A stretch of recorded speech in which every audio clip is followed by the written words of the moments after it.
Good evening, everybody. I'm going to open the meeting of the Town of Hudson Select Board of Monday, February 9th, 2026. You all rise and salute the flag with me, please. I pledge allegiance to the flag of the United States of America and to the republic for which it stands, one nation, under God, indivisible, with liberty and justice for all. Thank you.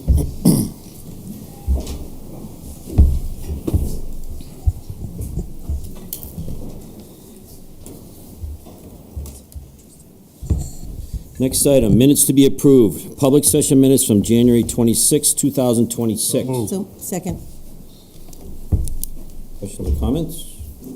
All those in favor? Passes 5-0.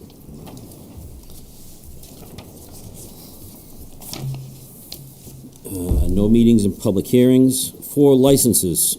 4A, Select Board to consider approving the issuance of a new common victualler license to Brooke Leone for Julienne's afternoon tea experience on Thursday to Monday between the hours 11:30 a.m. and 6 p.m. located at 131 Coolidge Street. So moved. Second. Is the applicant here? Okay. Any questions or comments? All those in favor? All right, that passes 5-0. Looking forward to a afternoon tea experience someday. 5, Personnel. Select Board to consider approving the appointment of Lauren Marshall as Conservation Commissioner to the Conservation Commission with a term to expire on December 31st, 2028. So moved. Second. Questions or comments? If you don't mind, Mr. Chair, forgive my ignorance, but what was the difference between a Conservation Commissioner and an Associate Commissioner? Pam? Yeah, could you come up, please? Thank you. Yeah, it's the Conservation Commissioner counts towards the quorum and can vote. And the Associate Commissioner can do neither of those things. So they can participate in the hearings, or if they choose, they can just do stewardship activities. We have one associate who does GIS maps for us, so they can participate in different ways. Or they can come to the meetings and learn in preparation of maybe being a conservation commissioner when there's another opening. Okay. But they can't vote and they can't count towards a quorum. Great, thank you very much. Appreciate it. Thank you, Pam. Okay, all those in favor? Passes 5-0. 5B, Select Board to consider approving the appointment of Sam Belanger. Is Lauren here? No. Okay. Walk around it. 5B, Select Board to consider approving the appointment of Sam Belanger as Associate Commissioner to the Conservation Commission with a term to expire on December 31st, 2028. So moved. Questions or comments? All those in favor? Passes 5-0. Is Sam here? Okay. Thank you to both of them for stepping up. Good luck.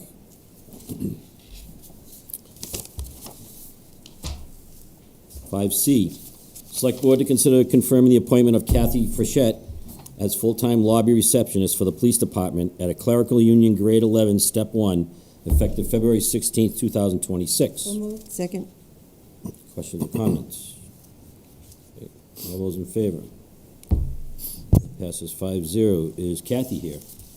She is. All right. Congratulations. Thank you very much. Yeah, and good luck. Thank you.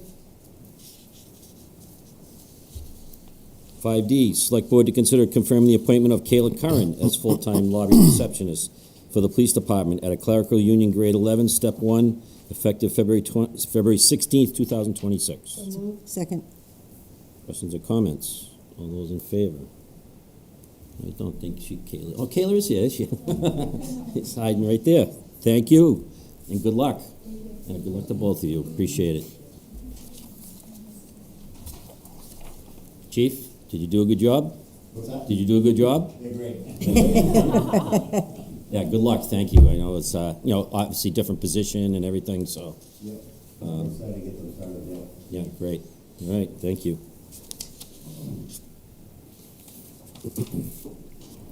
Next, contracts. Select Board, 6A, Select Board to consider awarding a contract to Simpson, Gumpertz, and Hager in the amount of $18,000 for an engineering survey of the Taylor Memorial Bridge and authorize the town manager to sign on behalf of the board. So moved. Second. Pam, would you mind, I know we got a brief, but it was pretty good explanation of this. So would you mind just for the, just so the public kind of, Sure. So, because this is an engineering contract, we don't actually have to go by the procurement by law, but we did reach out to 3 companies and get 3 quotes. This quote was slightly higher than the lowest quote, but first of all, the experience that this company had with historic bridges was more relevant. They had more, and the people they had assigned had resumes that were more relevant to the work we wanted done. In addition, although the initial survey cost is a few $1,000s more, it includes some testing things that the other companies can't do in-house, and we would have to pay a lot of money to have them done by somebody else. And if they do recommend materials testing, which we think there's a good chance they will, that they also do that in-house, where the less expensive company told us it could cost up to $20,000 for them to send out materials testing. This company can do it in-house at much, much lower cost for the next stage. So the Historical Commission thought it made more sense to go with that. okay. All right. Any other, Lauren? Through you, Mr. Chair. Just to clarify, where is this funding coming from? Oh, it's CPC money. It's already been approved. So. And just so everybody knows, the Taylor Memorial Bridge is the bridge over the Assabet River. Yes. By Wood Park where the music shell is.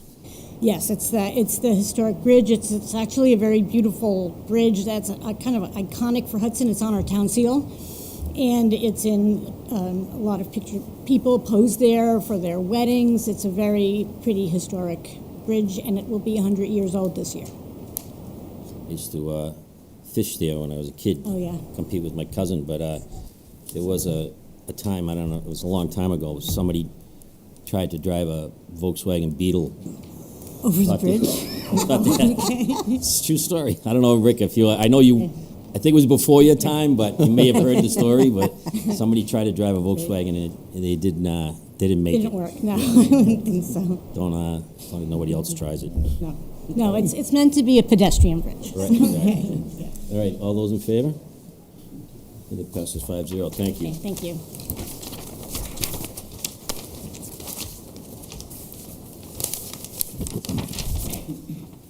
Six B, Select Board to consider approval and authorization to sign a snow plowing and hauling bids for the 2025-2026 winter season and to authorize the town manager to sign on behalf of the board. So moved. And I will disclose that the applicant is my brother-in-law, so, but I don't have any financial interest in it, but, so I'm going to recuse myself unless I have to break a tie vote, which I don't think I'll have to, but if I do, so I'll recuse from the vote for now. Okay. All those in favor? Okay, that passes 4-0 and 1.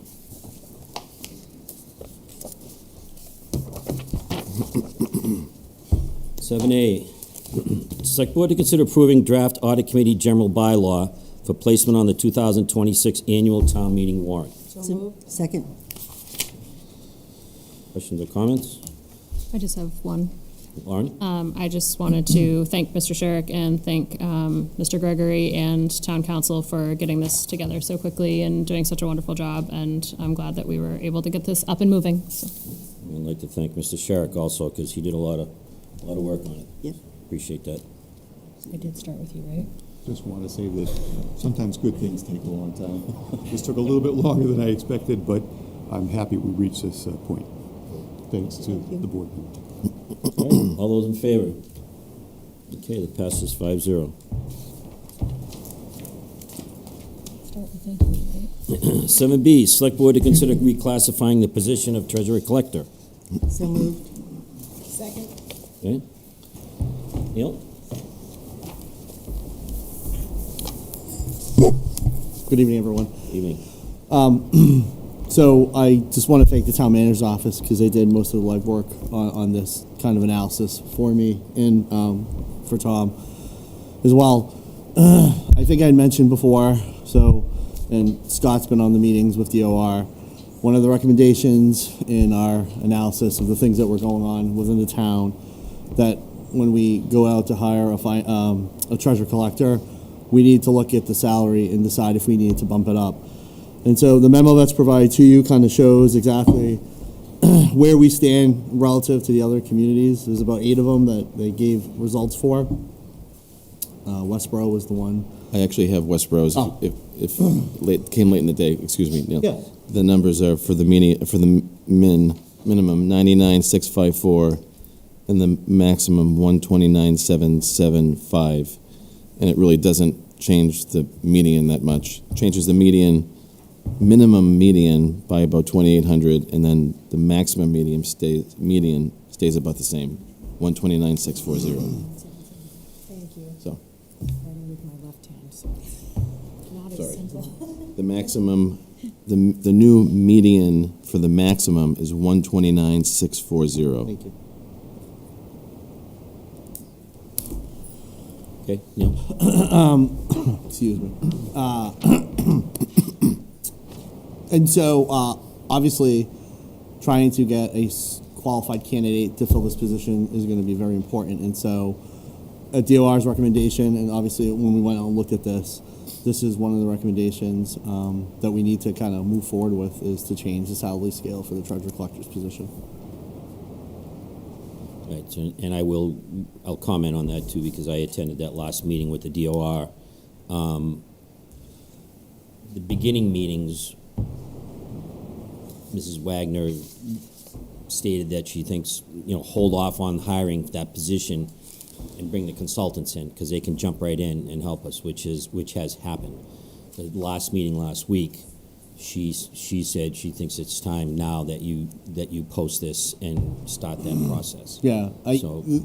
So So it wasn't just because she said, she did talk about Yep. the money part of it, but she also talked about, she suggests now is the time to move forward. So, Yep. One in our discussion, and I'll bring it up in the next portion when I get to it. But we talked about it at length. My concerns, not having a treasure collector at this point, like I couldn't let it go much longer. She says, her advice was, I can't tell you not to advertise, but I think she understood the situation and the need to absolutely do it, because we talked about this before, but I know it's come up very recently through other HR stuff that we get from the manager's office, that the hiring process, it can take up to 3 months. So we don't want to prolong this any longer than we need to. So I think this is the beginning steps to getting that going. So if the board approves this tonight, I think one of the things we'll do tomorrow is advertise the position, because it is going to take us some time to get qualified candidates out, and obviously we'd like to get them interviewed as soon as we can. Another quick point, just to add to what Neil was saying, is when the recommendation is to reclass at the M10 grade, and it doesn't mean that we have to hire at the maximum step. It means that we just have more room to be competitive in the labor market, to try to attract someone good. So. Just a question, either to one or both of you, and that is, what is the process going to be? Obviously, we've had some trouble in that department. We need somebody who is a capable individual, who can hit the ground running and do a good job. So what's the process going to be to attract somebody, interview them, hire them? Certainly interview them, check references, all of the standard protocols. We're requiring that the candidate have at least one certification, either the collector's side or the treasurer's side, so that they'll have some decent experience in one of the two areas. As I was saying earlier, we will likely attract an assistant somewhere. I think Neil and I have talked about this. It's more likely that we attract an assistant wanting to move up in his or her career than we would luring a department head from another town. That's just my sense of it. Especially if the current treasure collectors out there are likely, if they're toward the older side, probably would stay with their town till their retirement. That's just sort of a feeling I have. But we'll do all the due diligence that's required to make sure we hire the right person as we normally do. So. Just to that, and if you recall, 6 months ago, the demand for treasure collectors was relatively, we were pretty high, right, in the time we were looking at that time. It seems to have kind of leveled off. Doesn't seem like it's the position that everyone's looking for at this point. So hopefully that's better for us in the long run. It's just, how it is. Sometimes it goes like this. So right now, that position is just not the demanded position out there right now. So hopefully we'll attract some candidates, get a good candidate pool that we can get into interview. Just a follow-up question.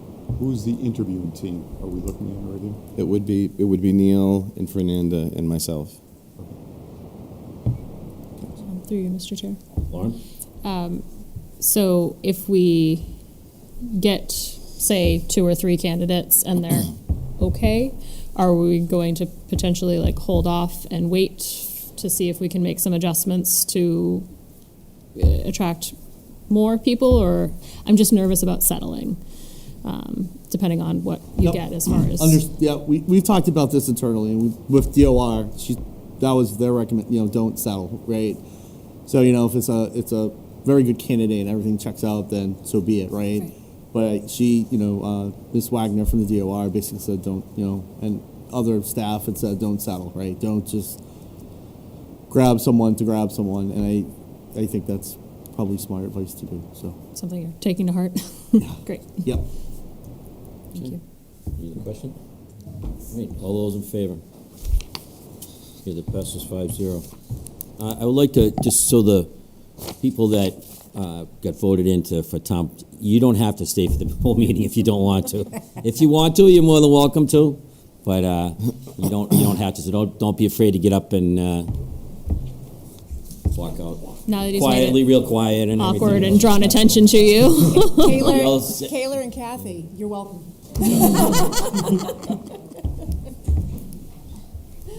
Just wanted to test their patience. To see them.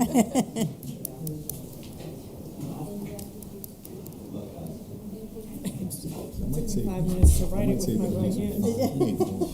I might save this piece of paper. Right. Maybe. You should frame it. Maybe see it. When it gets actually on the ballot, then Yeah. You can retire now. I am retired. All right, next. 7C, Select Board to consider authorizing the Fire Department to apply for a fiscal year 26 firefighter safety equipment grant program in the amount of $19,000. So moved. Second. Questions or comments? Chief, do you want to comment? It's up to you. I mean. Okay. Any other questions, comments? All those in favor? Okay, that passes 5-0. Hopefully you get it. Fingers crossed. Chief, would you mind shutting those doors? Somebody. Yes. You're the only chief sitting here, you know. Depressingly. The other chief's the one that usually does it, but he's making all the noise out there. He's talking to Thank you. his new employees. I asked Chief Desitel to go shut the doors because you're the one that usually does it, but you were making all the noise. It's okay, thank you. 7D, Select Board to consider authorizing the Fire Department to apply for a fiscal year 26 MIIA Public Safety Wellness Grant in the amount of $15,000. So moved. Second. Questions or comments? Assume this is the similar. It's the same program, right? This is a program through our my insurance agency. We were just letting know about it about a week ago that this was being offered. So I contacted Maya. They said, yeah, we're eligible for it. Applied for it, and we were granted so $15,000 to do some pre-cancer screening. That's great. That's Okay. All right, all those in favor? Passes 5-0. Oh, did I don't know if I motioned and seconded. You did. You did, okay. Didn't check it on. Literally. Thank you. Somebody would have. 7E, Select Board to receive update on Financial Operations Action Plan and Free Cash Certification. Mr. Baja. Good evening again. So I updated the plans. I hope you guys, I don't know if you saw them yet or not. We did upload it to the website, and so the plan's updated as of Sunday. So it's pretty current. Really, at this point, the two pressing issues, well, a couple pressing issues, but the biggest one I talked about to you 2 weeks ago. We seem to solve the 403B issues regarding the teacher's deductions. That's all taken care of. It was a file formatting issue. We solved it. We shouldn't have any issues going forward. We do coordinate back and forth, and I do appreciate Dan Gale. So he does. We do reach out to the company, but the company does reply back to us now just to make sure. So the last couple have gone through fine. And in relation to that, we did initiate payback, as you know, from the 403B for the people back in the fall that the money didn't get deposited to their accounts. We came up with a formula for that. And so we are working on trying to get that. We had tried the process about 2 weeks ago and found out that the system, or the way we were doing it, wasn't quite correct. So I have to meet with the school this week to discuss just an alternative way of probably getting the disbursement to them. I think I have a good plan, but I'm going to meet with the person who did it and then just make sure that what she had done previously, we just reverse so it doesn't get bogged down or doubled up or anything like that. So that should hopefully get out to them on next week's payroll. Thank you.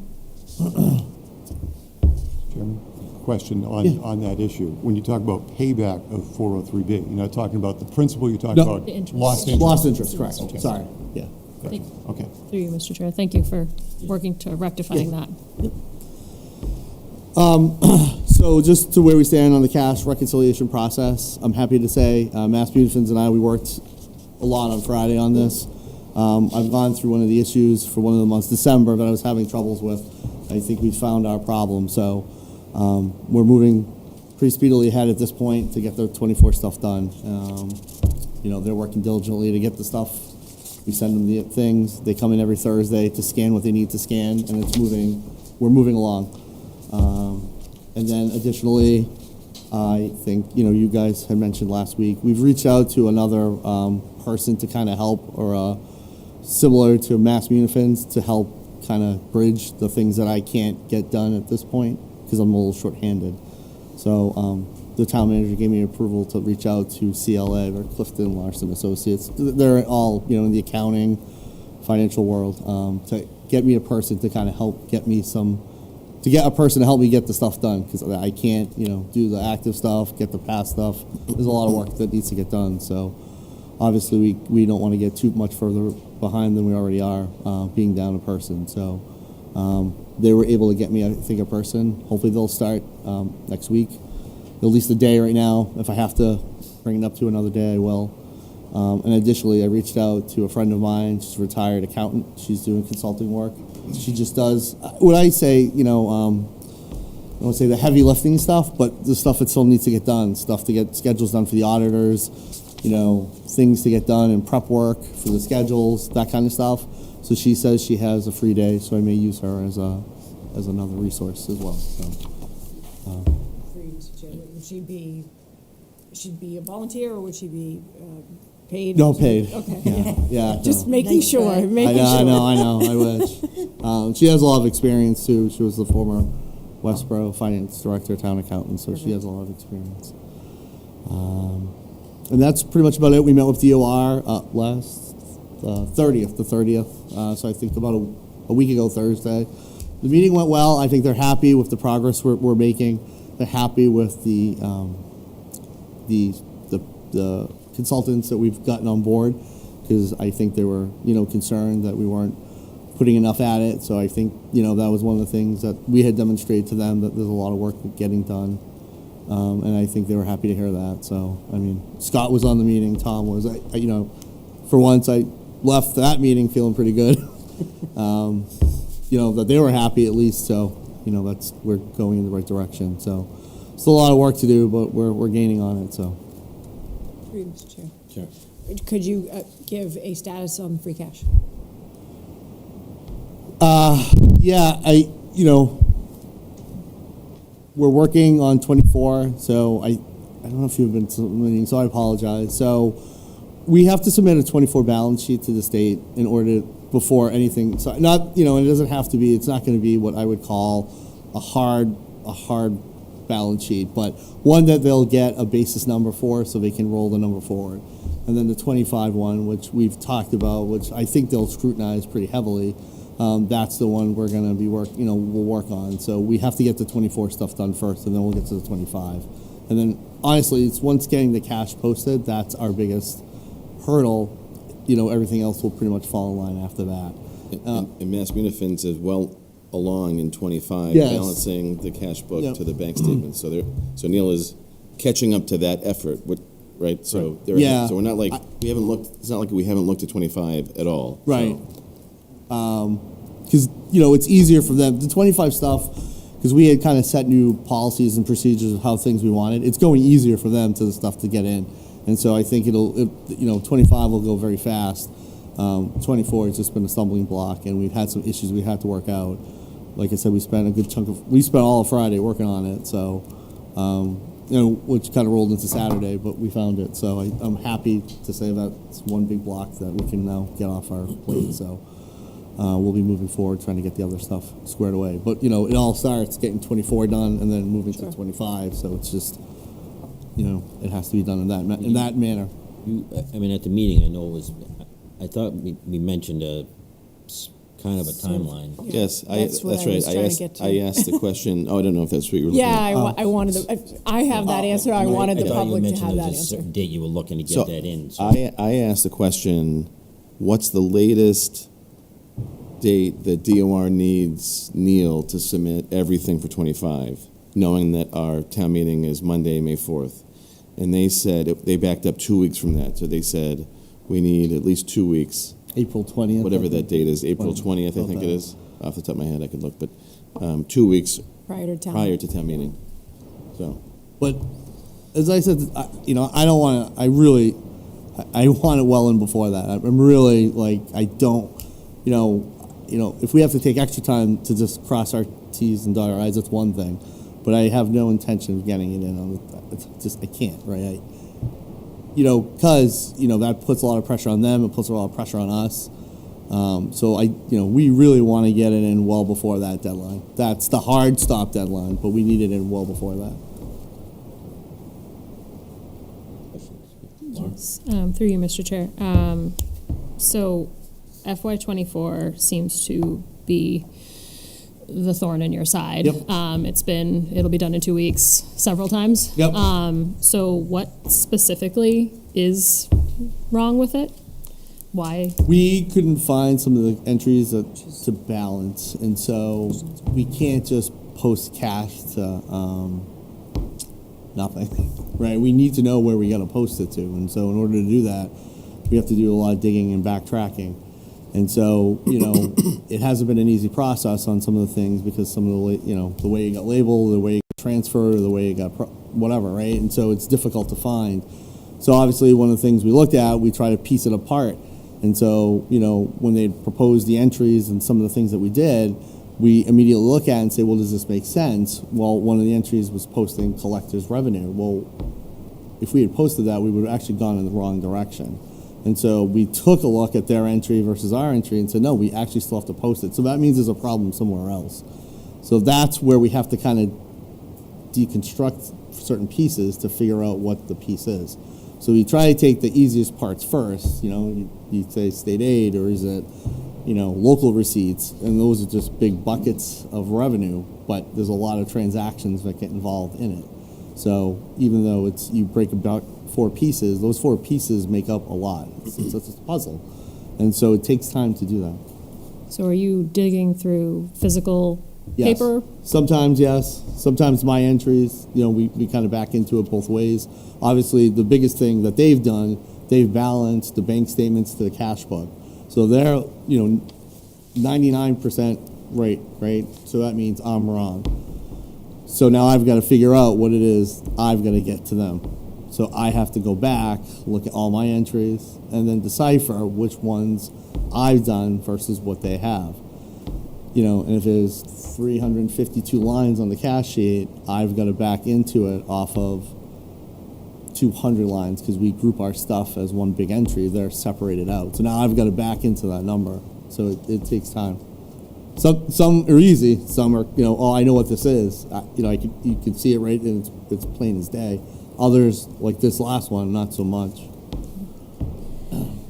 A follow-up through you, Mr. Chair. So then, Mr. Gregory had mentioned that Mass Media Fins is moving along well with 25, but that's the treasurer-collector side of things, is that correct? Yes. Have you had any opportunity? No, because I need their stuff. Completely done? Yes, because I base what I need to do off of their stuff. So once theirs is done, I can record the transactions, and it'll be fine. It'll be Right. Yeah. In the general ledger. In a GL, yeah. And then, so I was reading through this. I saw that you were starting the Munis payroll implementation now with weekly meetings. Yep. I'm not involved in that, though. You're not doing those meetings? No. Okay. No. Because They know it that. Everyone's- seems like it's a lot to take on right now on top of everything else, but if... It is, but we don't want to stop the process of that because one of our problems, obviously internally, is the system that we currently use. And so if we continue to use that, we're just going to be shooting ourselves in the foot more and more. Which is why when we were going to roll this out, I talked to the school, I talked to the town manager's office. I said, look, I can't lead this one. Someone else is going to have to do it. So they're stepping up to do it. So I'm out of it for now. If something important comes up and says, hey, look, the GL's not working at this point, or, that's one thing. But I'm not involved in the meetings. And so I'll just add to that, Mr. Chairman, to what Neil said, that Fernanda Santos and Amanda Bodwin are taking the lead effort on this planning exercise, which it is right now. So it's many months of planning for an effective date of the first week in October.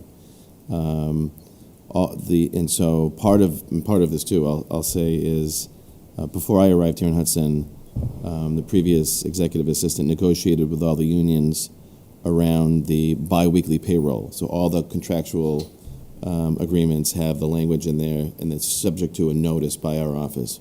All of them are, I think, 90 days, except for the firefighters require 180 days notice. So we're giving those. That's just part of the planning involved in this. We're getting those notices out this week, and then they're working with Munis to build out the tables, build out the program to do what we want it to do around accruals and the payroll platform. So. That includes 2 from the school department. So 2 people from the school department as well. That's right. Also assisting in the process because there's a lot that goes in behind the payroll, behind the scenes. So it would just make it easier for everyone if there was an extra person on. So. And then one final question through you, Mr. Chair. Have we ever applied or checked on the wait list as far as the DLS financial management review thing that they offer? Yeah. I haven't forgotten about it. It's just really not at the top of my list at this point. Right. I've got to, I think once this all gets done, we'll ask them. I think they usually do it in the summer. Once tax rates and the balance sheets, it's usually pretty quiet. Although it's a different division that usually handles it. It's not divisional.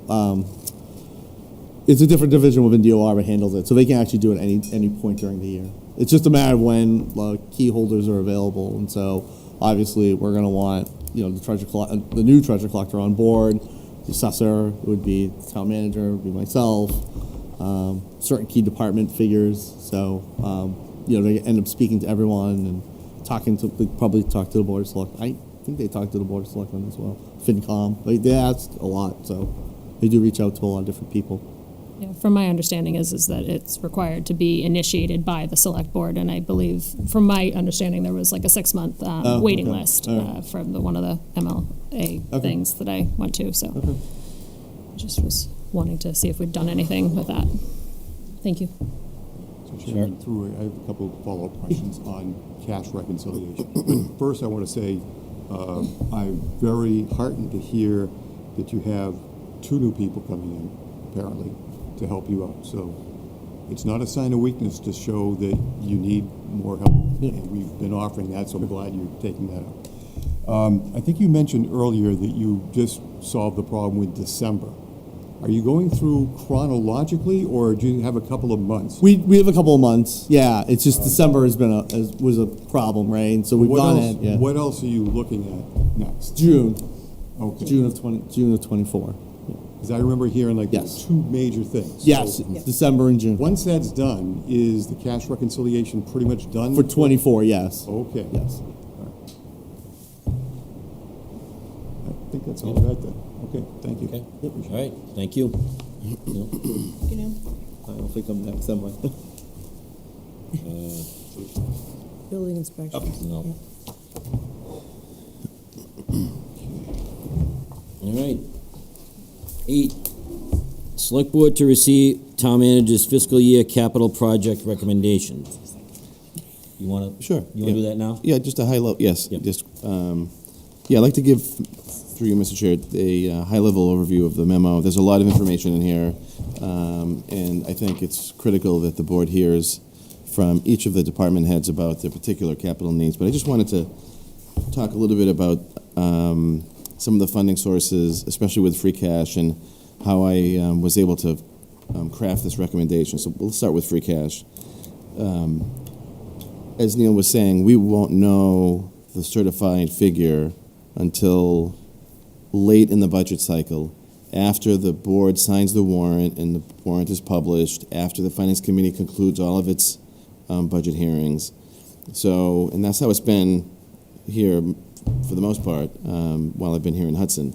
Very late free cash certification. So in order to come up with a free cash spend for the capital program, I had to back out what I anticipate, and I reference this in my memo, what I anticipate what the other demands on free cash will be in the spring. And that includes resolving current year deficits, which will be snow and ice, and will be any other department's operating deficits this year, when the largest will likely be the deficit that we're incurring in the finance department to fund all of this effort.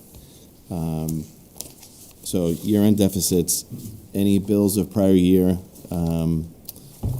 the amount needed to pay the Temescal litigation, the judgment, the balance of that judgment has to be reserved, and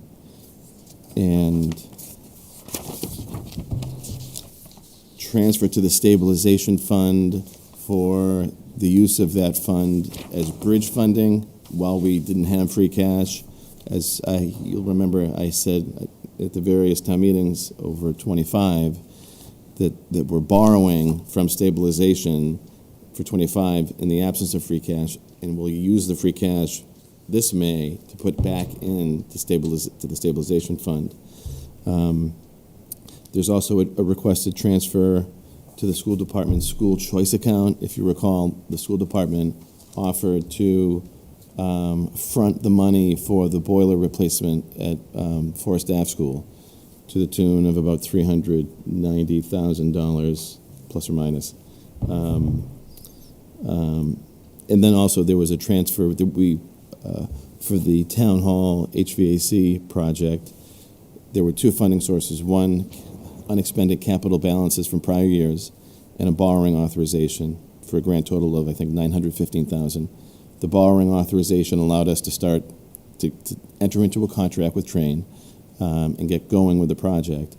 But the plan, as I explained at that time, would be to rescind the borrowing and pay that half from free cash. So I've tried to come up with a conservative amount, which I think will be a conservative number for the year-end transfers. That's the biggest variable. All the other amounts, I know what those numbers are. So I can put those numbers on a spreadsheet, back that out, and then I'm using a conservative number for the year-end transfers for the current fiscal year. And that allows me the balance to be used for free cash for capital needs. And so in the first page of the memo, you can see at the bottom the funding sources. So I'm recommending a little over $5 million in free cash. Also recommending $200,000 from water retained earnings, which is the equivalent to free cash for the enterprise funds. Again, prior year departmental turnbacks, along with revenue collected over budgeted estimates. I'm recommending a transfer from or appropriation from the PFAS settlement funds. There's a borrowing authorization here, which we'll talk about in more detail when we talk about the DPW projects. And then the school department is requesting a debt exclusion to address some failed roof sections and some HVAC improvements at a couple of schools, including the high school. And I know that they'll be prepared to talk in detail about that particular request. So those are the funding sources. I'd be happy at this point to answer any kind of big picture questions, or any questions for that matter, if the board has questions about my memo. But I think it will be helpful for the board to hear from the department heads as they make their way through their budget presentations. Thank you. Just a comment / question, that is, if we fail to meet the deadline of April 20th and the whole thing blows up, right? What do we do? Well, yeah, I guess. Well, so Then you reprioritize. well, we would do what we did last year, which was to call a special town meeting in June, because we have up until June 30th to expend free cash dollars. So we would go through, I'm hoping that's not going to happen, right? But we would go through that exercise of asking town meeting not to vote on these particular free cash articles, and I'd request that the board call a special town meeting in June. But all signs right now are heading toward getting that number well in advance of town meeting. So, Thank you. sure. All right. Next is the budget. First is building inspections, tab 19, my book. Mr. Berger. And, the amount is $371,044. Is there a motion? Motion. Second. Okay, Mr. Berger? We basically have a level budget. There is one item that we have that we did not have before, and that's software subscriptions, and that total cost is $1327. Everything is relevantly flat with an increase of a couple percent. I don't know if you want me to go line by line, if you have any questions.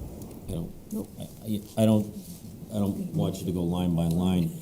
Neither does everybody else in this room that's waiting for their budget. There's not many lines. Well, I should say that if any of the select board members want to discuss a line, they can mention it, and then you can address it. Absolutely. So, if anybody has any questions at this time, Mr. Berger? Nope. I'll just say, just as a reminder as we get rolling here, I'm recommending for the non-union group a 2.5% increase, just as a reminder. So if you see numbers that are higher than that, it will include a step there. And the distance between steps is usually 4%. If an employee isn't at the top step, they'd be getting the 2.5% on July 1st, and then at some point in fiscal 27, be moving up a step. And so, Okay. All right. Any other questions, comments? All right. All those in favor? I want to ask. We're all done. the stairway. 14 The more stairwell. pages. The May stairwell. I? The- Yes. Okay. Yes. Go ahead. All right, so included in your packet from our town manager, I gave a memorandum to the DPW director. And what this memorandum is outlining is in town hall, we have a fire escape. In that fire escape, I can't find any evidence of it ever being certified. And the building code actually says these fire escapes need to be certified every 5 years. And it's for public safety, it's for the firemen running up, it's for the people running down, because this is your second means of egress. So before Eric left, he hired a company to come in and evaluate the fire escape. It's all in the report. And he came back with, it's not critical, but it needs to be done. It should have been done last year, but because there was no critical, everybody hurdled around and said, okay, we're going to get it in this year's funding to get that done. Because if this doesn't get cleaned, painted, repaired, that means you don't have a second means of egress on the second and third floor, which means town hall can't occupy second and third floor. So this is imperative that we don't put it on the back burner, and we really have to take care of business on this. I'm just, throwing it out there.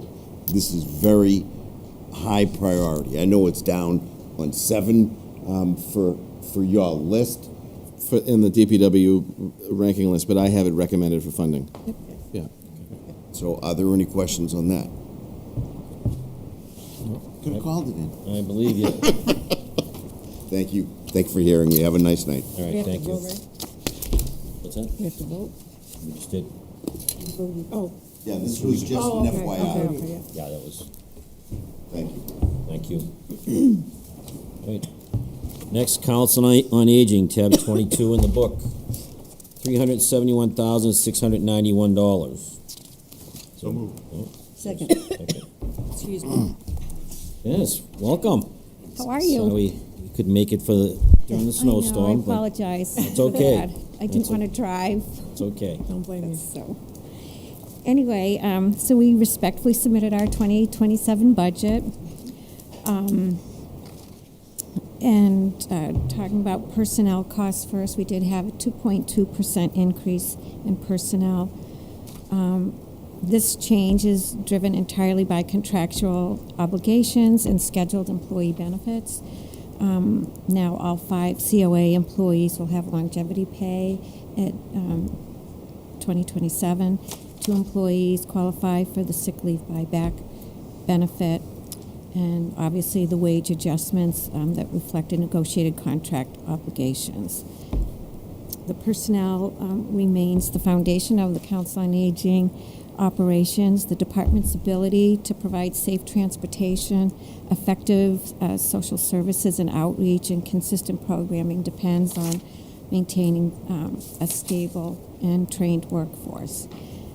We did have an increase in our operating budget. This was driven primarily by projected utility and fuel costs. Our budget does reflect the anticipated market increases for 2027, especially for natural gas heating.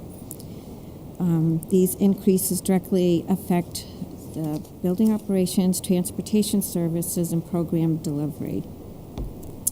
The combined effect of personnel and operating changes resulted in a 3.21% increase in our budget for 2027.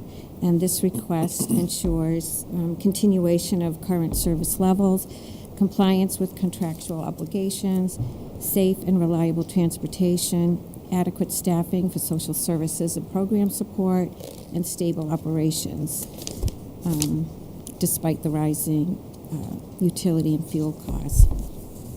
And I just wanted to add 2 things. We did finish a pretty large project on the back of our building. We had rotted wood on the deck and on the sides of the columns, and we had problems on the flat roof. And we were able to get that done. It was over $130,000, and it did not cost the town anything. That's great. Because we got, I had requested an earmark from State Rep Kate Hogan in '22. I asked for $50,000 to $100,000 for senior center improvements, and she ended up giving us $150,000, which some of you know about. So this was kind of leftover money that we did repair the ramp at the senior center with that money. Even the $130,000 it wasn't enough for the project, so our Friends organization contributed another $25,000 for that project. So I just wanted you to be aware that, we do look for other sources of money to help with some of the maintenance of things. And then, lastly, I just want to, I think our staff at the senior center is outstanding. They do a great job. Just to give you an idea, just a couple of numbers. our social service staff saw 1,091 people over 5,000 times for social service reasons. And in this particular year, for Medicare open enrollment, we saw 578 seniors, 1,000 over 1,100 times. So some of the people coming in for more than one visit for Medicare help. Our transportation was providing 170 seniors with transportation between Hudson and Marlborough over 5,800 times. You know, and this service is just great because some of the people that are using the bus at this point they're more frail, and so our bus drivers are really compassionate. They take their time, and it does take time.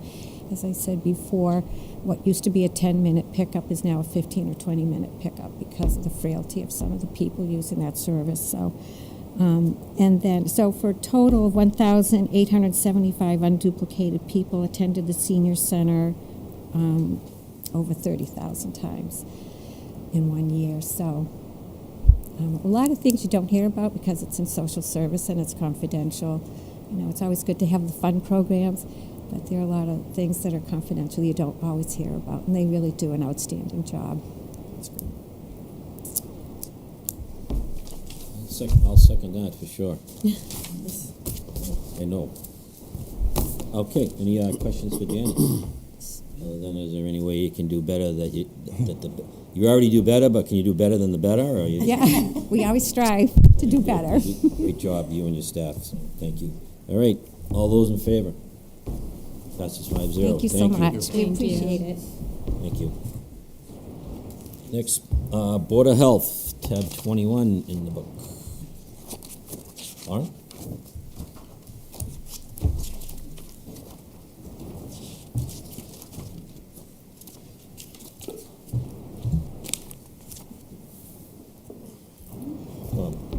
Do you want to discuss? I mean, because we have a figure here. This will Sure. So you want to do that first? Sure, that's fine. Okay. Yeah. Sure. So, Do we have to make a motion to well, yeah. discuss it first? Let's make a motion in a second to discuss, and make then a we motion. can, so we don't have to vote twice. So I'll make a motion. Yep. Second. Okay. Okay. Tom. okay, so the new figure I'm recommending is $352,141, which is an increase in $26,000 from what was presented, what's on the agenda, and what was presented at the last meeting. So the board had asked me to go back in the budget and take another look and see if there's any ability to address the request for the public health nurse. And so I've been updating the board on the health insurance part of the budget, which has been a little bit of a moving target, only because I had to carry a number in December, which was an estimate, which is very early to be estimating health insurance for the following year. The health insurance consultant advised that I carry a conservative 20%, which I did, a 20% increase on the active plans. We were recently advised that Maya has a ceiling on their increases. They have a min and a median and a ceiling, so that none of the member communities' premium increase can exceed that ceiling. So I learned that recently, and that ceiling is 14.4%. So the maximum increase that the health insurance renewal will be for the active plans is not 20%, but 14.4% at the highest it could be. So there's some savings here, found savings in the operating budget. And so because of that, I'm comfortable recommending, and I explained, I let Lauren Antonelli know earlier today, that I'm comfortable recommending this position at $26,000 for fiscal 27. So that is the basis for the increase to a new department figure of $352,141. Okay. Okay. Lauren? Yeah, no, thank you. We appreciate the willingness to look things over after the last meeting and try to find some room somewhere in the budget. So we appreciate that. And We requested just a little under 40,000, but 26,000 certainly will help us get there. And as I always say, we will continue to seek out grants and other funding opportunities, and we will to make the best of it and do what we can with what we're given. So. Good. And I know last meeting you had a bunch of stuff, so that's what you're good. Oh, yeah, in terms of the other things, yeah. Yeah. Yes. Okay. All right, any questions for? I just have a Lauren? comment through you, Yeah. Mr. It's not so much a question. I just want to, while I understand the importance of this position, it was a grant-funded position. I want that to be very clear. I know we've all heard that several times. Grant-funded positions are not guaranteed, and I can't count on one hand how many times we've said that when people come in front of us for grant money. Does this person know that that's not going to be a guaranteed position, right? We have other departments that are lacking staffing that are also public safety. And, if, say the SAFER grant passes with the fire department and they get 4 new firefighters, they have to figure out over the course of 3 years how they're going to be able to budget for those positions. I don't understand why, if you felt the importance of this position more and more every year since, 2021, when that position came on, why that position hadn't been budgeted for if that position was so important. So I think it is important. The Board of Health does have an epidemiologist on it. The Board of Health does have a nurse on it. Every school has a nurse on it. So it's concerning to me in the way the process happened, that Mr. Gregory was circumvented and that his job is to ensure that his department directors come back with a level budget. So while I agree with this position, I don't appreciate the process behind it, and I feel that Mr. Gregory was undermined by the whole process. And I'm just a little bit disheartened right now. Okay. And I would be very upset if Mr. Gregory, you actually told me today, it's not a guarantee that position is kept, correct? Yeah, that's what I communicated to Ms. Antonelli, and yeah, I can make the guarantee for 27, but what I'm trying to do here, big picture wise, is to preserve as much capacity in the budget as I can so that the override can be sustained in fiscal 28.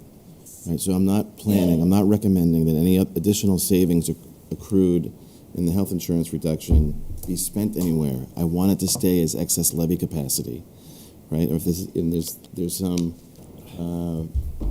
savings you'll hear about in the DPW side, a little bit of savings. I'm not recommending that be spent either. That it should flow to excess levy so that we can try to sustain the override in fiscal 28 is my objective here. So. I appreciate that you worked so hard to find that money, and that Ms. Antonelli can use it for that position. It's a quarter of what she originally had asked for. I think it's just the process for me that really bothered me. There are other departments that want positions, and sometimes they just have to accept the no.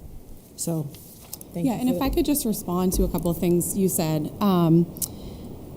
And I had emailed this to Mr. Gregory on Friday, and I asked that the email be shared with all of you. I'm not sure if it was, but I was able to look back in all of our budget documents going back to FY 2010, which is as far back as I could access in our system. And I learned that we actually did have nurse funding all along.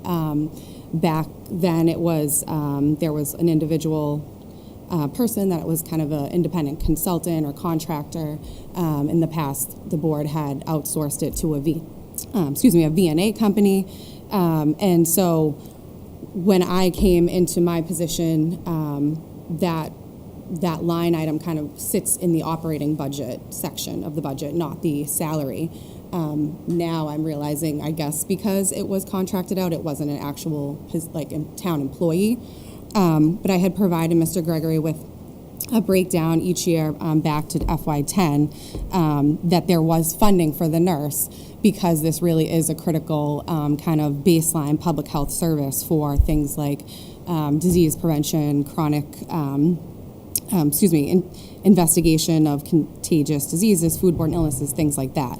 And so I know part of the conversation at the last meeting was that feeling like this was kind of a new position, which I just wanted to be clear. It's not. It is something that since 2010 we have funded in one way or another. And then when the ARPA money came online from COVID, and we used that to hire the full-time nurse, we kind of moved away from needing any additional people that were consultants or VNA. And so over the years, the last few years, since I've been the director, I've decreased the what we call the community nurse program line item budget, which was what had been previously paying for the nursing services. Because again, as I mentioned, I was under the impression that was expenses, and we really have minimal expenses in terms of nursing services aside from the salary. So in my very first year of fully doing the budget myself, I cut that in half from 8,000 to 4,000, and have decreased that, each year since. Obviously, minimally, there's not much decrease from 4,000, but in this current fiscal year, I think I have it down to 2,000. So the lowest level that it has been since in the past 17 years, since FY10. And so that, just to that point of this is not a new position. We could have continued funding that in the way that we had, in addition to having ARPA for the full-time nurse. And of course, since back that far and pre-COVID, things have really changed in terms of public health. The needs of the community have changed and have increased. And so, over the last 5 years of having the full-time nurse, we've really seen that we need that position. And I know you mentioned safer for fire. I'm assuming that it seems maybe similar to what public health just experienced in the last couple of years with the SAFE 2.0 Act, which was shared with Mr. Gregory to share with the board, where the state has written into law services that public health needs to provide. And a lot of that is directly connected to nursing, clinical services. And so it's important for those kind of regulations and those requirements of a Board of Health that we have clinical service, a clinical person to provide those services. And then I think lastly, you mentioned that we have an epi, we have a nurse. We actually don't have another nurse right now. We do have an open position that's on our regional team. I was referring to the Board of Health. Oh, the Board of Health. Board of Health. That's what I was referring to. Oh, I see. So 2 out of the 3 members are in healthcare, correct? 2 of our members are nurses, but they do not do daily operations. They're not going to be in our Maven system looking at TB cases and other cases that come through that need follow-up in clinical, management. So I don't know that that's really relevant to our day-to-day work. We have never had a Board of Health members kind of involved. I wasn't suggesting that. I'm Yeah. saying that they're available to you. Their knowledge is available to you, correct? Mm-hmm. Okay. Yeah, of course. I'm not intentionally cutting you off. I think that the point is that, for instance, the fire department lost a deputy's position at $157,000, and they didn't get that back. That position is just as important, if not more, and that's public safety. But they took a cut because it was necessary, and here we are trying to scrape for a grant-funded position. And that's where, if I was a department head, I would be extremely upset with you, as a matter of fact, that you went above and beyond Mr. Gregory to try to do this, and quite frankly, made a public outcry Mr. about Chair, it. could this conversation happen in private in the future, perhaps? Yeah. I think we're at the point where That was my points point. have been made and sent. All right. Can So I just make a comment, or actually ask a question? So, if we approve this $352,141 budget, which increases half of what you had asked for last time, my question is benefits for this particular position, because benefits are not included in the salary. And are you going to be able to seek the cost of benefits through a grant? Yeah, typically when we apply for grants that will cover salary, benefits or fringe is usually allowed. So we would definitely write that in if opportunities arise.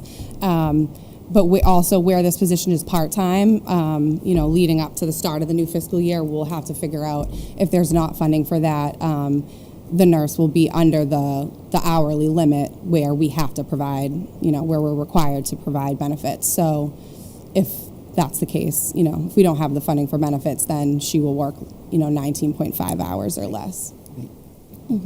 I was just questioning if that was going to be something else that was going to be asked for out of our budget, since, you know, Tom was able to find some money, you know, to help to fund this position you're requesting, which we did not have the money for before. Yeah. Okay. Yeah, Thank you. so it definitely will be a part of grants to the extent that we're able to include that. Yep. Thank you. Sure. 20 seconds. First, just want to recognize Mrs. Dubril for her behind-the-scenes advocacy for this position. And I want to really sincerely thank the town manager for stepping up, notwithstanding how this came before us, and finding funds to, I think, create a reasonable compromise. So thank you very much. Thank you.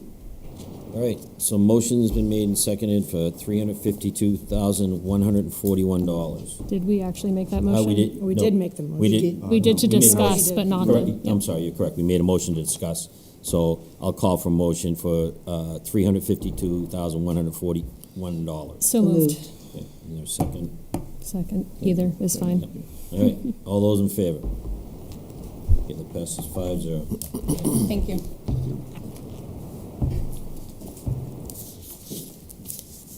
Next, accounting. Tab 8 in the book. Mr. Vadia.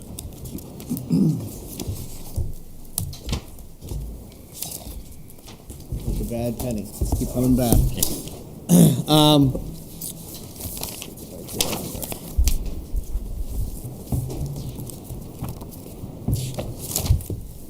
So, train of thought, sorry. So, in the past, I think there's a little bit of a change. In the past, you would have seen an operation budget that just said finance. At my request to the town manager, and I had asked to change it. What I had liked was to separate out treasurer, collector, and assessor. Two reasons. One, it creates transparency for each department. But two, we were going to put basically, as most towns do have, a department head level person in that office. One of the things that when I came here, that's one of the things we had been lacking.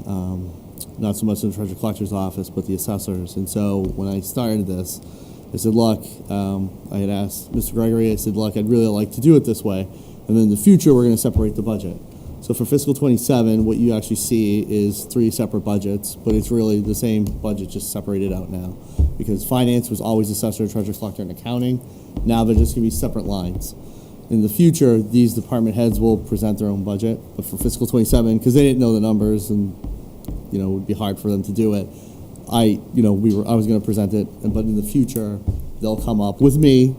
We're not changing like the thing because we all work together. But they'll be more kind of more invested in their department. The budget process is it's a big undertaking. It's a big undertaking for all of us, and it's easier for the department level person to see what they need in their department. It's not something I can experience every day with them. We're all busy doing different things, so that's the only difference you'll see for fiscal 27. That accounting, assessing, and treasurer collector are broken out. But the numbers are about the same. Basically, I took expenses, divided it by 3. It might be up a little bit, very slightly, but most of it's in salaries. So, Thank you. obviously, it's hard to look. We'd have, if someone had specific questions. So, what was it last year? I'd have to pull the data, but generally speaking, it's just moving employees into the assessing. There were 2, treasurer collector is 5, accounting there's 3. And then all the salaries went accordingly with them. And then I just kind of divided up the expenses basically in a 1 to 3 to 1, a ratio that was appropriate.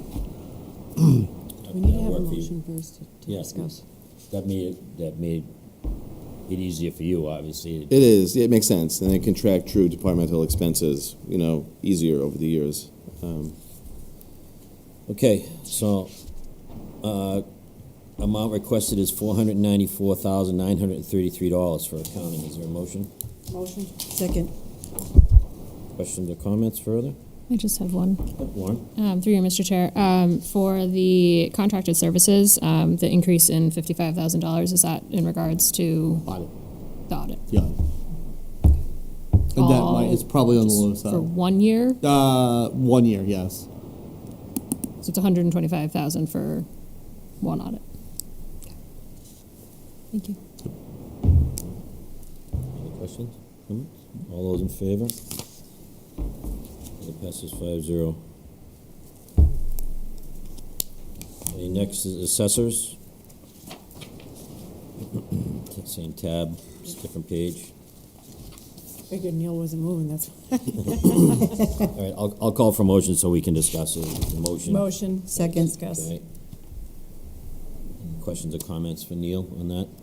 Okay, so requested amount, $151,080. All those in favor? That passes 5-0. Next is treasurer collector, see tab 8. Motion. Motion. Second.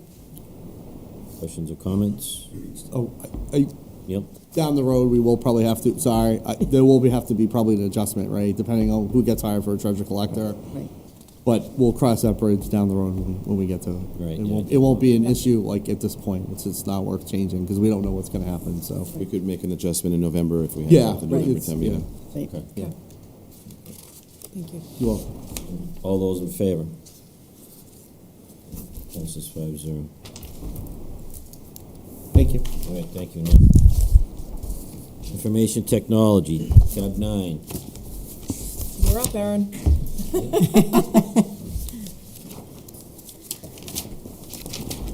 Mr. Santos is keeping you occupied over there.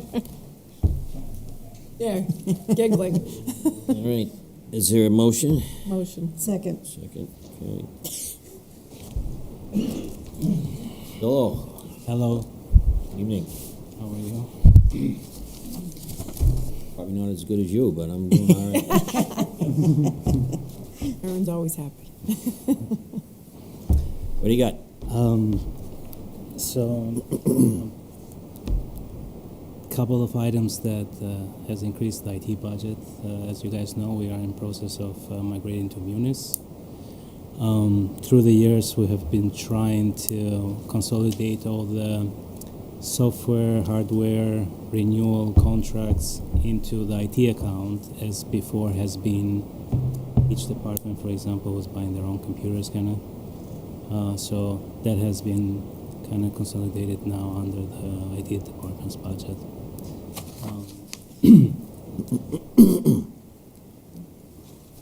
Excuse me. Yeah. So another item that I have requested to tone through the years.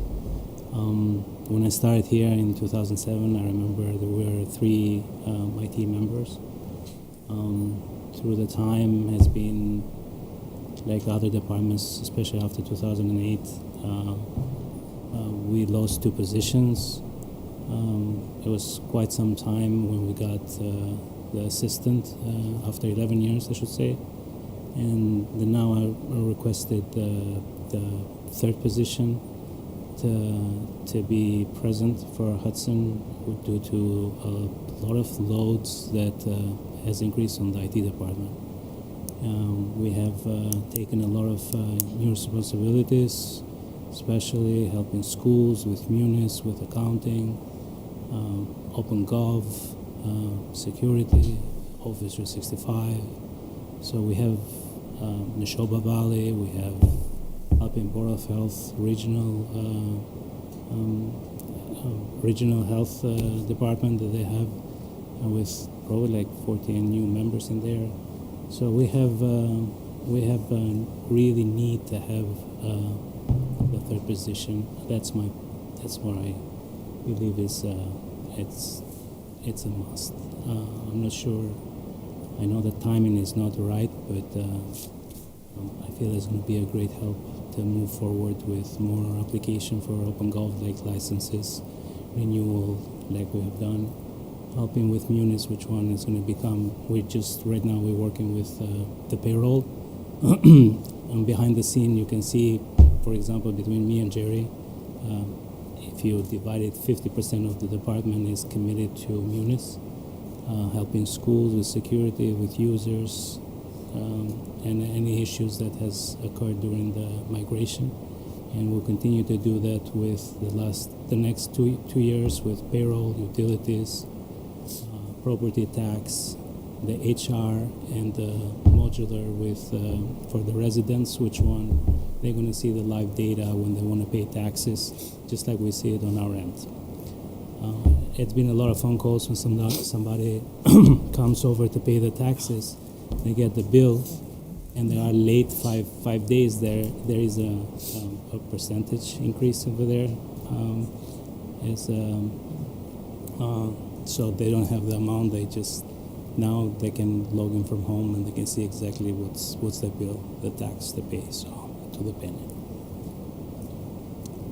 So I don't know if you guys have any questions. No, I just think, I want to thank you because anytime I've ever needed help, but I think what you do, your department does is it's like insurance, right? I mean, we all pay for it. We hope we don't need it, but when something happens, we need it. And I think every day when we're on our computers and all the systems we have and it's running good, nobody thinks about it until something happens. And I know you've been very responsive. The only other thing is I did want to hear you say something about that. You really appreciated your new location and how nice it is. That I you have haven't a new unpacked office yet. and all that stuff. Did you say that? I didn't. I haven't unpacked yet. Oh, you're gonna. It's been 3 months. When I is still he in have his boxes. office? In there. But I told Eric that his office never has looked better. There's not as many papers in there now. All right. Any other questions for Aaron? No. All right. So look, the amount is $900,032. All those in favor? Okay, passes 5-0. There was already a motion. I We made them at the He beginning. made a motion, Made a I motion and a second. second to discuss, yeah. And then. All right. Thank you. Good. Thank Unless you you. want to Thank talk about you. the library. All right, next is library, tab 24. Lean. Tom.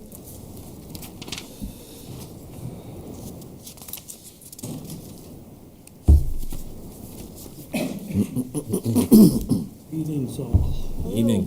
No.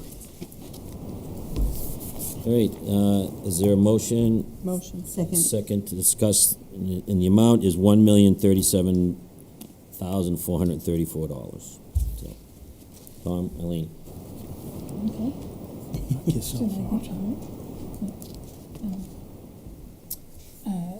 Good evening, everyone. I just want to say thank you for supporting the library all these years. These are really exciting times for us and the community we serve. And Diane, through you, Mr. Chair, I'll let Diane share some good news that we have. But some happenings over at the library is we're celebrating the 100th anniversary of Winnie the Pooh for our One Book, One Hudson theme. This past Saturday, we had an event called Take Your Child to the Library Day. And despite the snow, we had about 100 people in attendance with an Animal Adventures program. We're recently subscribing to a virtual author talk program that's going to be sponsored by the Friends of the Hudson Public Library, so we're grateful for that. In celebration of Black History Month, one of the virtual author talks is with an author and a professor by the name of Lindsay Stewart, who wrote the book The Conjuring of America, which you'll see on the bid sign in Hudson here. I'd like to say that we are a very active library for a library our size, and that the staff do continue to do a phenomenal job in providing library services. I do have a sheet of some library statistics that if anyone wants to help themselves, they can. But I will say, people ask sometimes, how many visitors do you get? Do you need a new library? So I just wanted to share some of this information with you. But last year we had about 80,000 visits. We had 190,000 circulations. Thank you. Thank you. The one and only meeting room that we had 615 reservations. We continue to provide internet access and computers. We had 7.8 thousand internet sessions and 5.4 thousand wireless sessions. Our e-content is very popular. Anyone who doesn't check out books but uses our Libby and Overdrive service, we had over 37,000 circulations for that.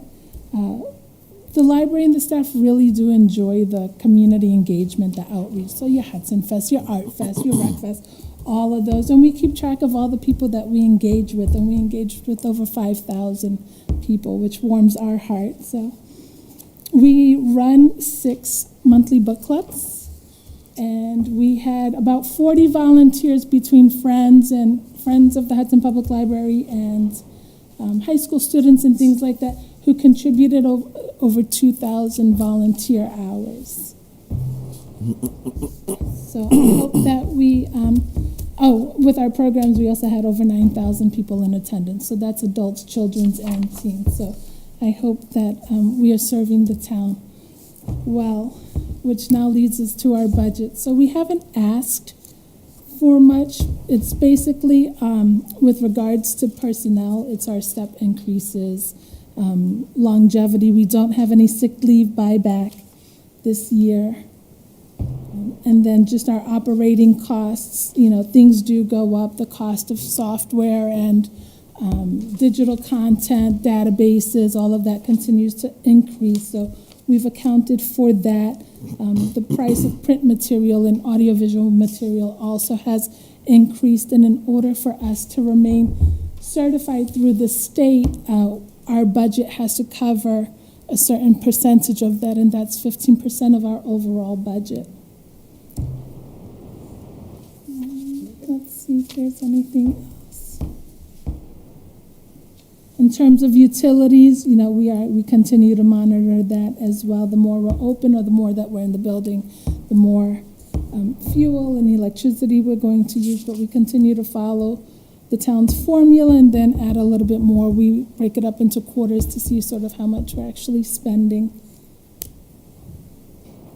And then I think one of the greatest expenses here is just library cards. It went up from $500 to $2,000. So what you have to buy in bulk. So in order to keep those costs down, we have to buy a lot. And we're now doing a push for library card sign-up month, even more every year. So hopefully we'll get those cards used, replaced, and people register for an account. Questions? No comment? Diane? I think big congratulations are due to Aileen and Tom because they have recently received from the state acknowledgement that their design project has actually been approved and that they got 8 out of 9 on adequacy of the overall design, and that, as Tom says, well done. As we say to Tom and Aileen and Tepe, who were the designers, a great job and congratulations, because this is a big step in the next in the overall process of applying for, funding to help us to move forward with our library. Thank you. Well, we had a great team. We did. And to be honest, most of the grunt work, the trench work, was Aileen and her staff. Absolutely. So what you're saying now is her time is free, so we can throw in another committee now? Yeah, I think I already got into it. For the foreseeable future. But no, we had a great team. We had a lot of support. We had support from the board. So that was, we returned the thank you.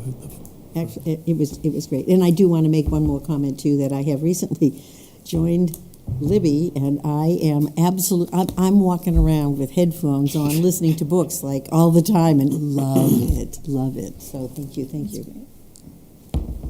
Any other questions or comments? All right. Motion's been made, seconded, $1,037,434. All those in favor? That passes 5-0. Thank you very much. Thank you. Thank you. Thank you. Next, Fire Department, tab 18.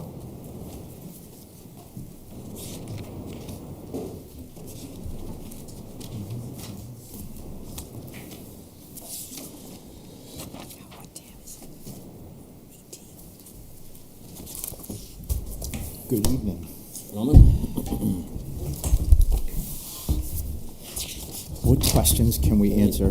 So the requested amount is $4,715,173. Motion. Second. A second. All right. Chief?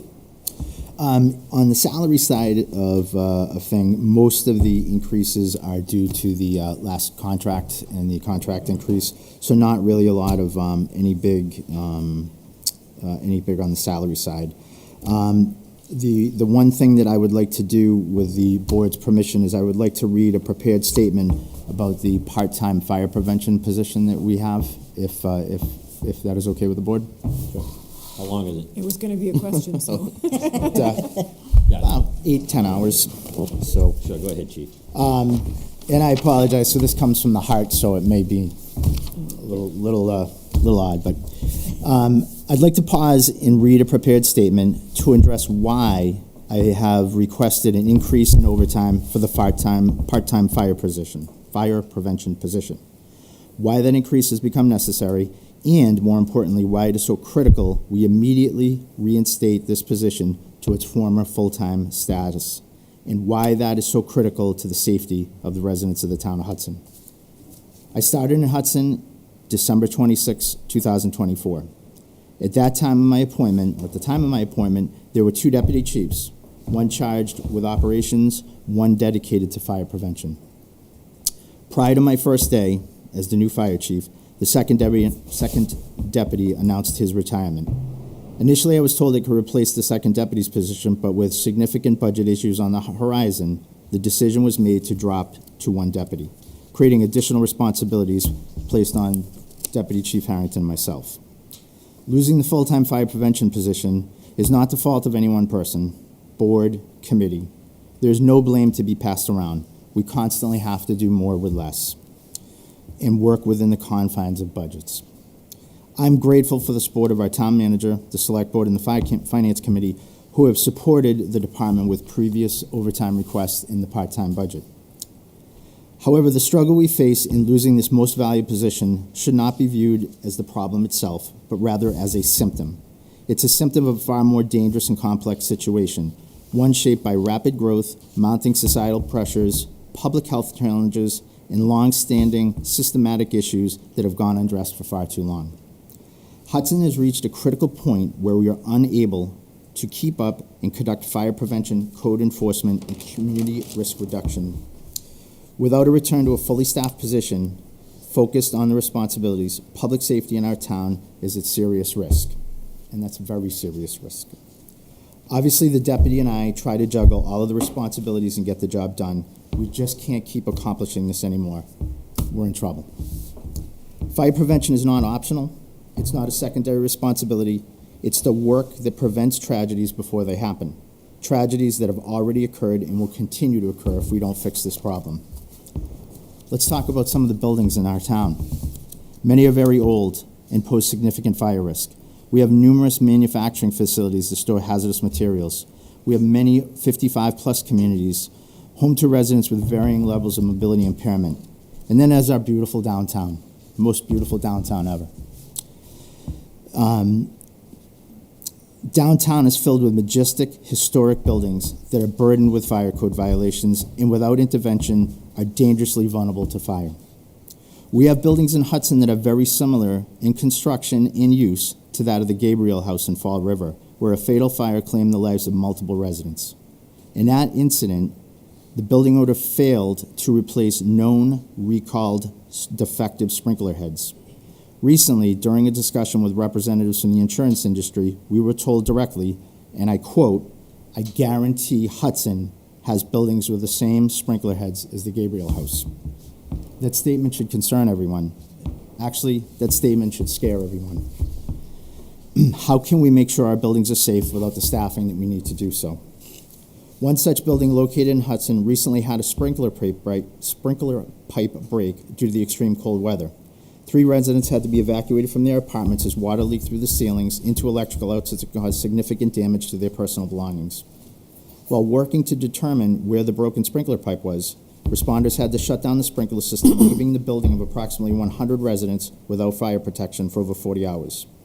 Residents who are elderly, mobility impaired, and unable to care for themselves in the event of a fire were left in a dangerous situation.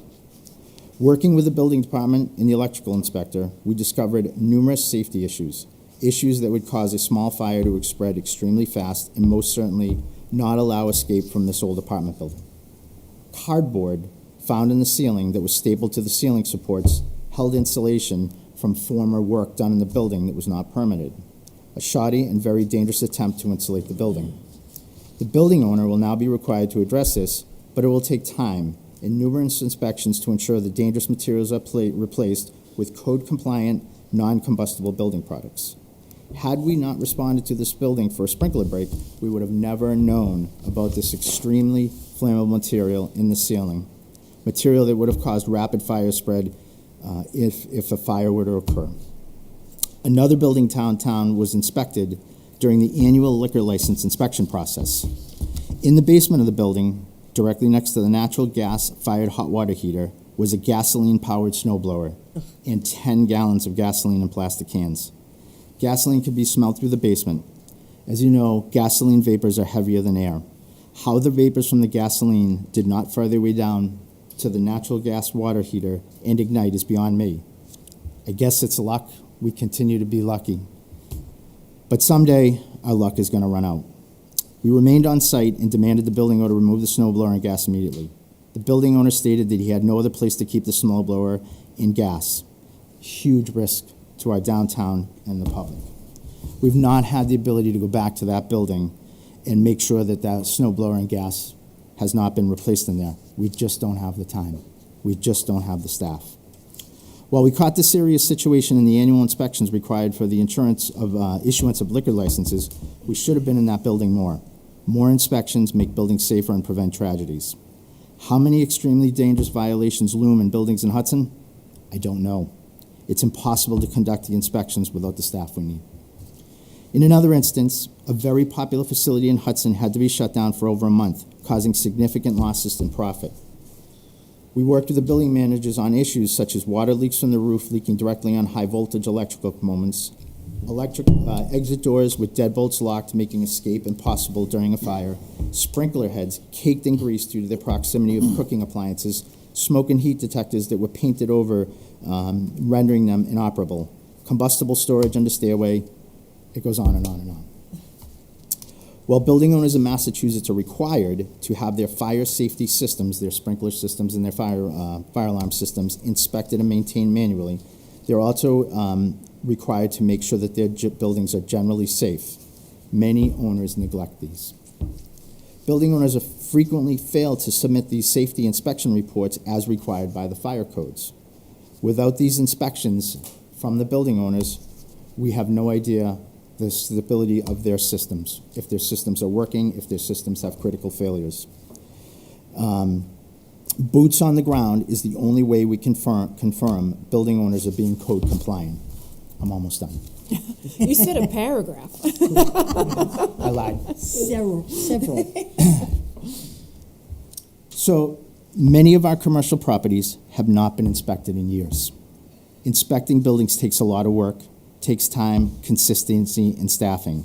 Losing the second deputy's position has proven fatal to public safety. We need help, and we need it now. Even though we work hand in hand with the building department, every issue identified in a property requires significant follow-up, coordination, and enforcement. Without a dedicated fire prevention officer, these issues stack up faster than we can resolve them. This year alone, we were forced to shut down 13 businesses due to repeated fire and life safety violations that were not corrected. In one such case, while inspecting a cooking hood suppression system in a fast food restaurant, we noted that a contractor placed his cleaning certificate sticker indicating the cooking exhaust system was cleaned on December 4th. The date of our inspection was December 20th, 16 days after that sticker indicated that system was cleaned. A more detailed inspection of this unit revealed the system was not clean. Not at all. It was full of cooking grease literally dripping down the vent shaft. It appeared the contractor simply placed a sticker on the system and neglected to clean it. We reported the contractor to the Department of Fire Services and recommended the contractor's license be revoked for fraudulent work. This was just a fire waiting to happen. We got lucky. We found it. But my friends, someday our luck's going to run out. During the 2025 liquor license and annual inspections, it was only by withholding the certificates and the licenses that we were able to compel compliance from building owners. The deputy and I had to work Saturdays and Sundays to help ensure that businesses were able to meet their code compliance and regain their licenses so they can operate. We further have seen consequences of insufficient enforcement firsthand. An illegal auto body shop fire resulted in a person being severely burned in 2024. The fire was caused by using highly flammable materials in a space not permitted or licensed for that type of work. The fire literally blew the garage door off the building. Video surveillance showed the occupant of the illegal shop running out of the building on fire. He was transported to a burn facility in Boston, was placed in a medically induced coma while his burns were treated. He will never be the same. He almost did not survive. The building owner knew what was going on in the shop, but because of the lack of staffing, the fire department had the inability to conduct the needed inspections that would have caught this tragedy. We have numerous commercial properties that urgently need inspection but cannot be addressed due to staffing shortages. In another sprinkler system break due to the recent extreme cold weather, we entered a mixed-use building comprised of a catering company, hazardous processing facility, storage company, pharmaceutical company, and many more. The hazardous processing manufacturer shared a partition wall with a child care daycare center. We had no idea. The mixed-use building had very few inspections. Businesses in the building have frequent changes in tenant spaces and are unknown to the fire and building departments. Another tragedy in the making. I swear I'm almost done. In less than 2 weeks, 7 residents of the town of Hudson have been left homeless by fire. One fire occurred the night following the large snowstorm on January 22nd. We had luckily ramped up some staffing as we had to shovel hydrants, as we had to tromp through 2 feet of snow to be able to put this fire out. A second fire, a week later, in an apartment building just outside of downtown, an apartment building that is required by law to have safety inspections done to it, but those inspections have not been done in years because the building department and the fire department just don't have the staffing to do them. Ironically, a letter was sent to them 2 days before the fire indicating that we'd be out to try to do their inspection. This fire in this apartment building was a result of carelessness, but also was caused by severe issues within the building that have never been addressed. The apartment building had no working smoke detectors. An apartment building that's over 150 years old, balloon frame construction, and ripe to burn. Had that fire occurred in the middle of the night, we would be talking about a significant loss of life. More good luck. But my friends, our luck's going to run out someday. This fire will now generate an extensive amount of post-fire code and building compliance work just to make the apartment safe for the residents to return to their homes. The work we do does not end when the fire is out, it just begins.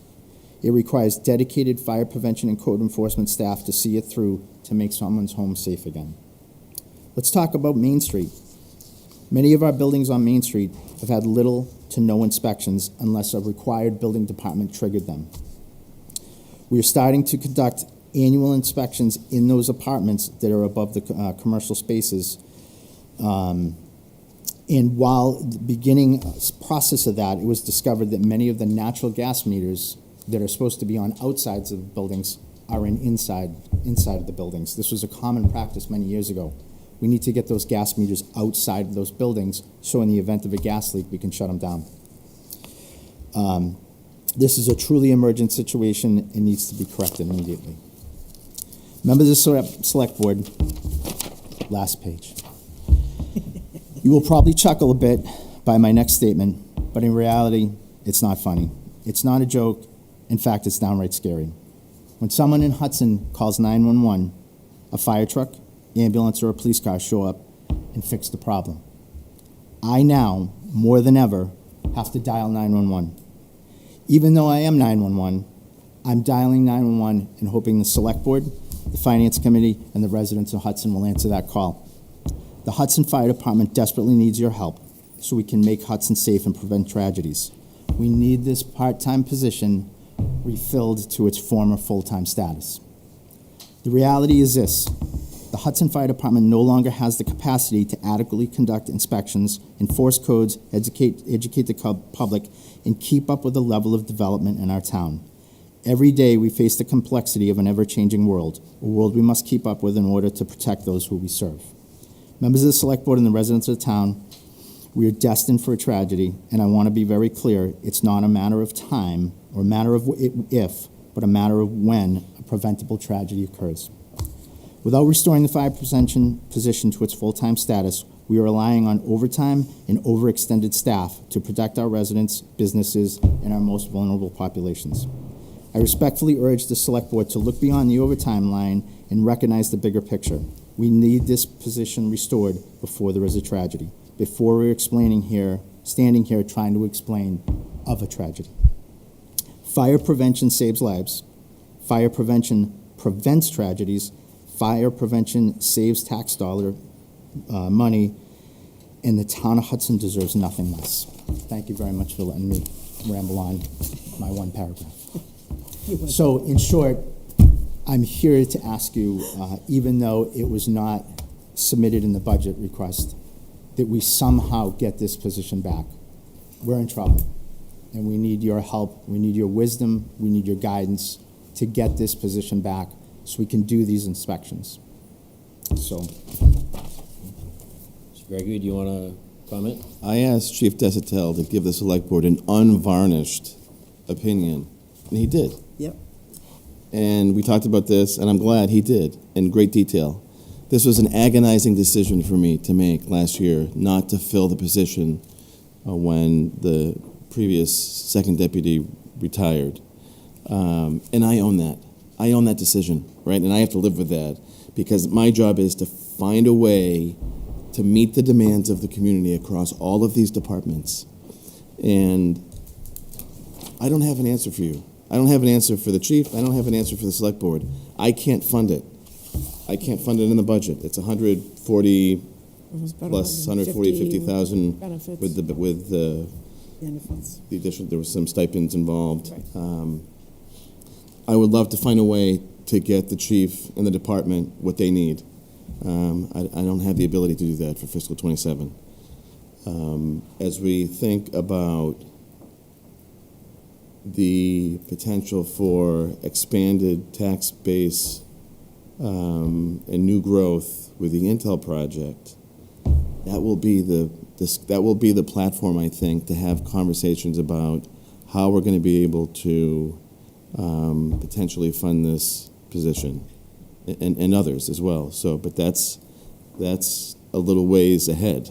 So that's all.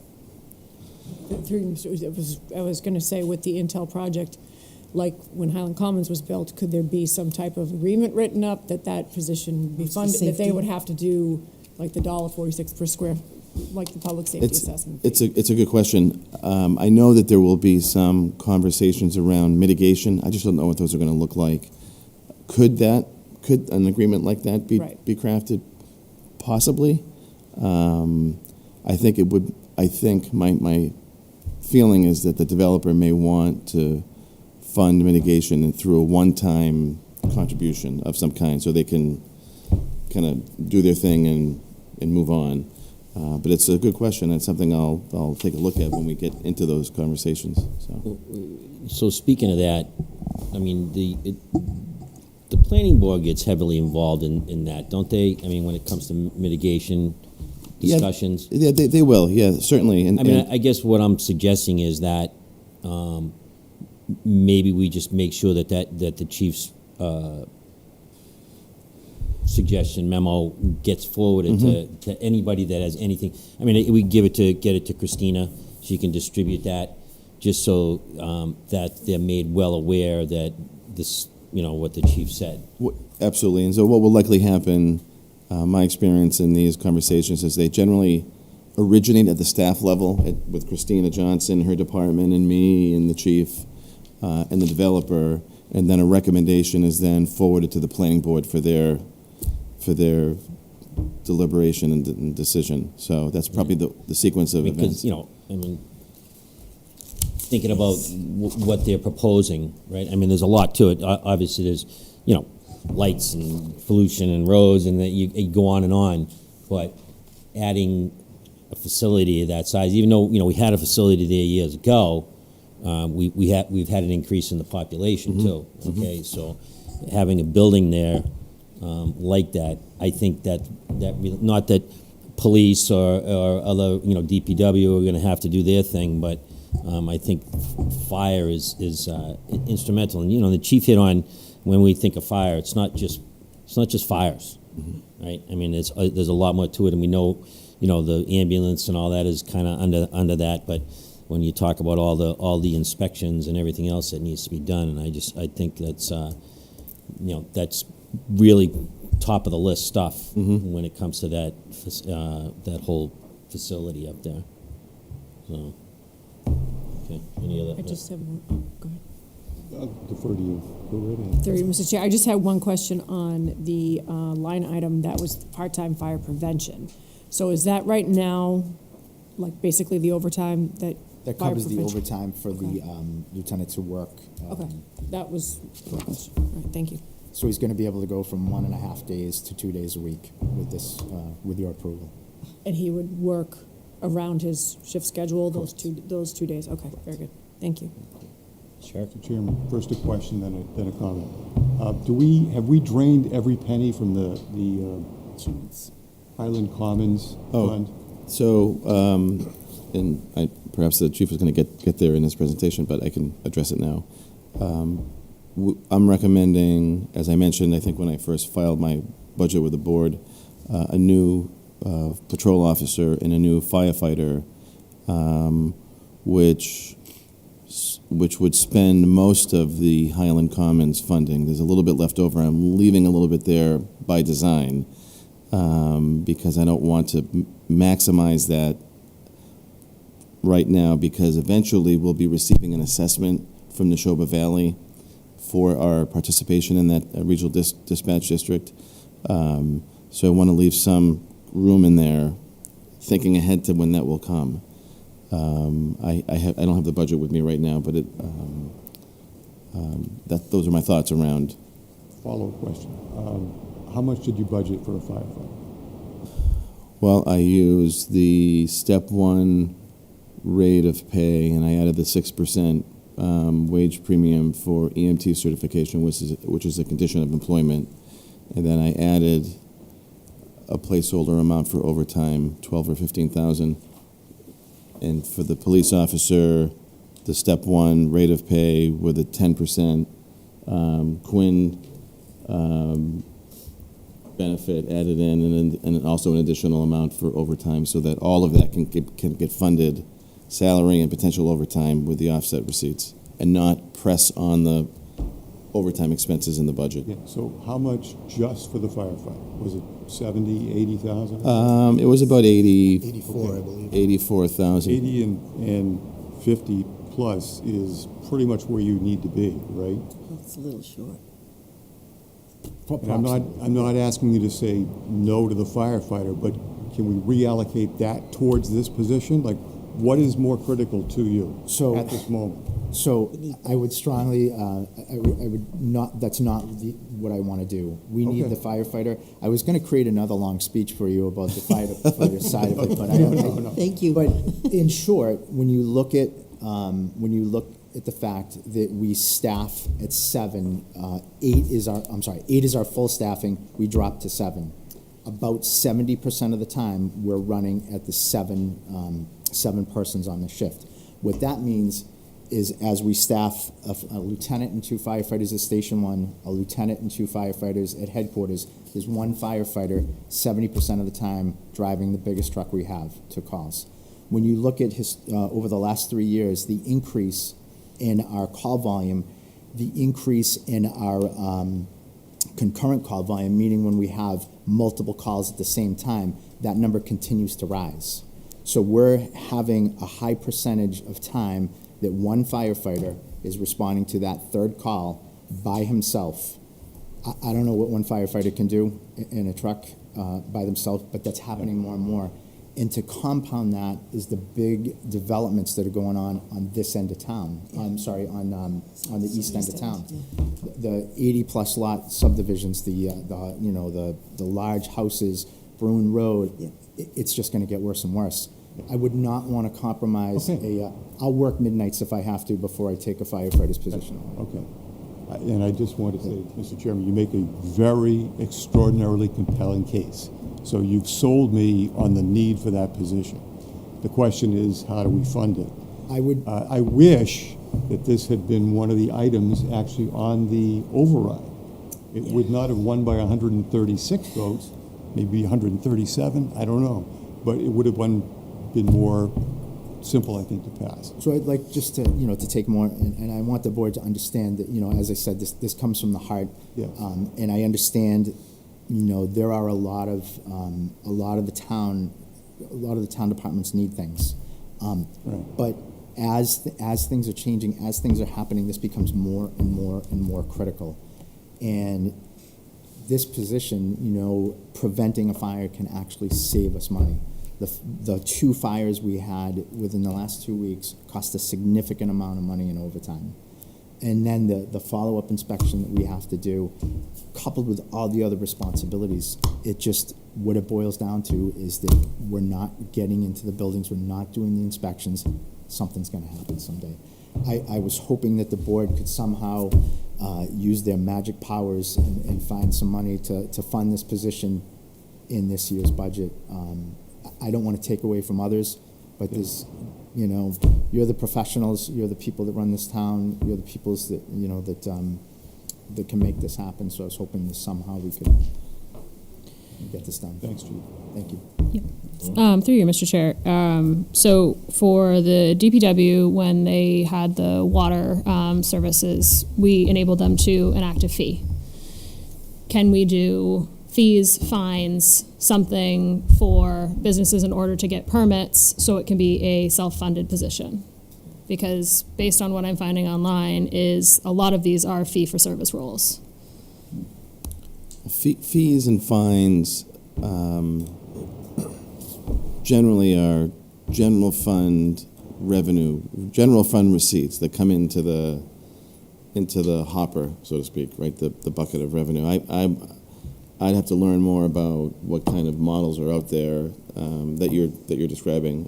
I just would need to learn a little bit more about that. But generally speaking, we issue permits for a lot of the work that happens, and we collect the permit fees that go into the general fund. So to a point, it's somewhat provided for. But we can't charge, according to Mass General Law, we can't charge necessarily for all the inspections we can do. Some of them we can, but some of them. But I don't know how we could physically put that all together to fund that position. Yeah, I mean, It's inconsistent. It's very, very quick thought, but it's, if there's something that it could be partially self-funded, then it could at least help. The one thing I could add to that is having more fire prevention people getting out there, requiring or having the people in these buildings is going to generate more permit fees. So that would help offset that. So we were talking about some of the businesses in town today that we haven't been to that, have some sort of flammable storage, have some sort of hazardous material storage, and we're not there to do the inspections, to do the annual permitting. So we are losing out on those funds. Whether or not that supports an entire position, I'm not sure. I will have a follow-up question for you some other time, but it doesn't need to be public. So. Chris, did you? I had a question. So when we started talking about the override maybe a year and a half or 2 years ago, I was in a meeting. The first meeting we had, I was in.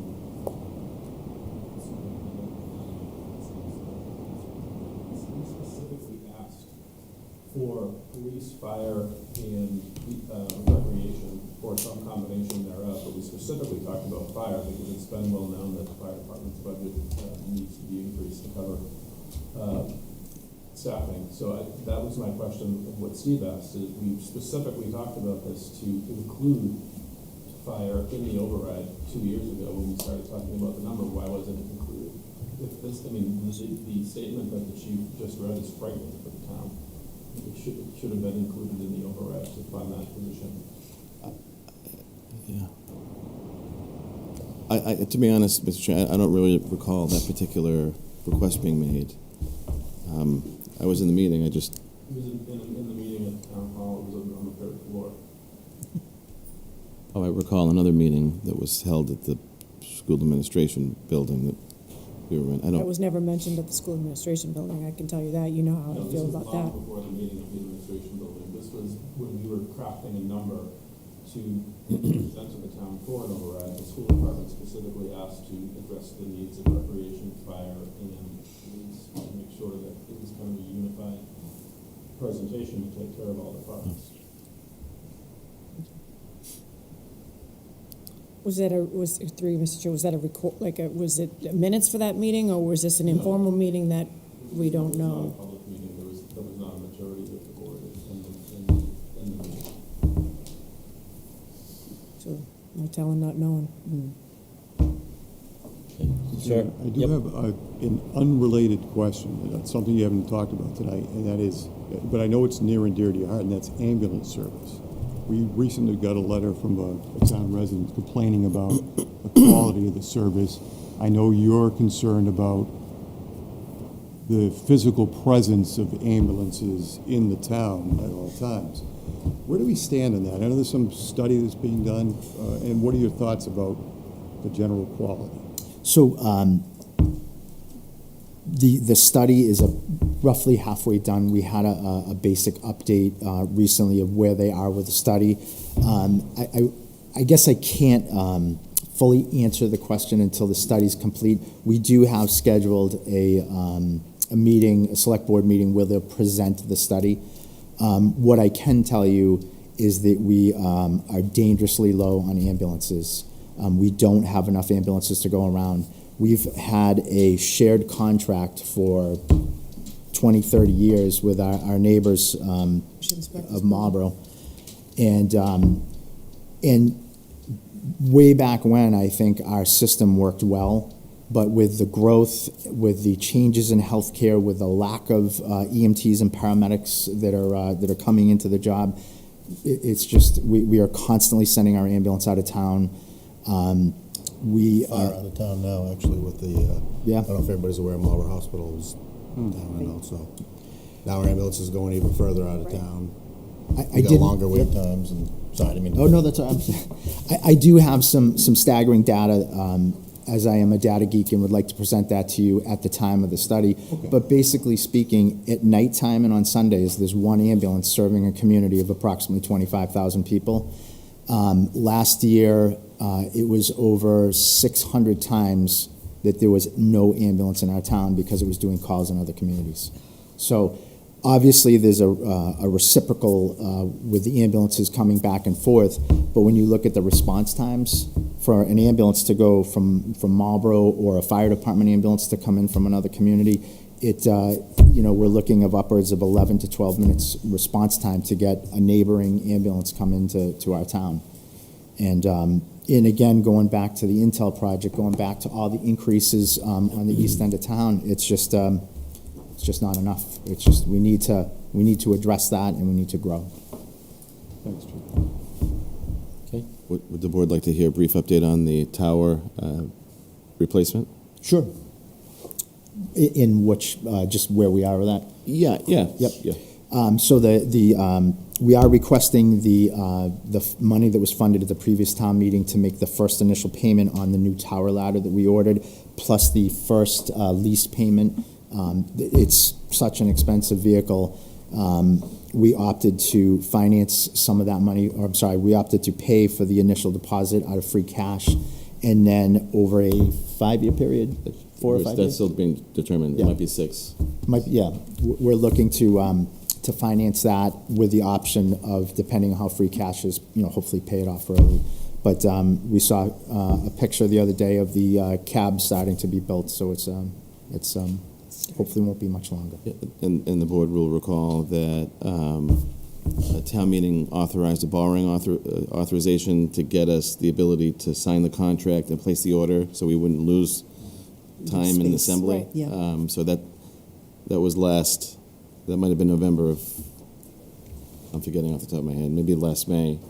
But we'll rescind the borrowing, and then you put $1 million down. It was originally intended for $500,000 deposited last May, another $500,000 this May, but we didn't have the free cash last year, so $1 million down as the initial payment or deposit, and then through a lease finance purchase agreement, the balance paid over annual payments from free cash of approximately $165,000. We still need to get that number finalized, which we will before town meeting. So. Okay. All right. So the amount requested, $4,715,173. All those in favor? All right, that passes 5-0. Thank you very much. Thank you.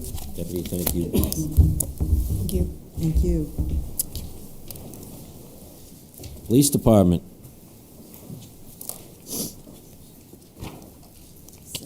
17. Amount of $5,455,913. Motion? Motion. Second. Second. Thank you. Chief, good evening.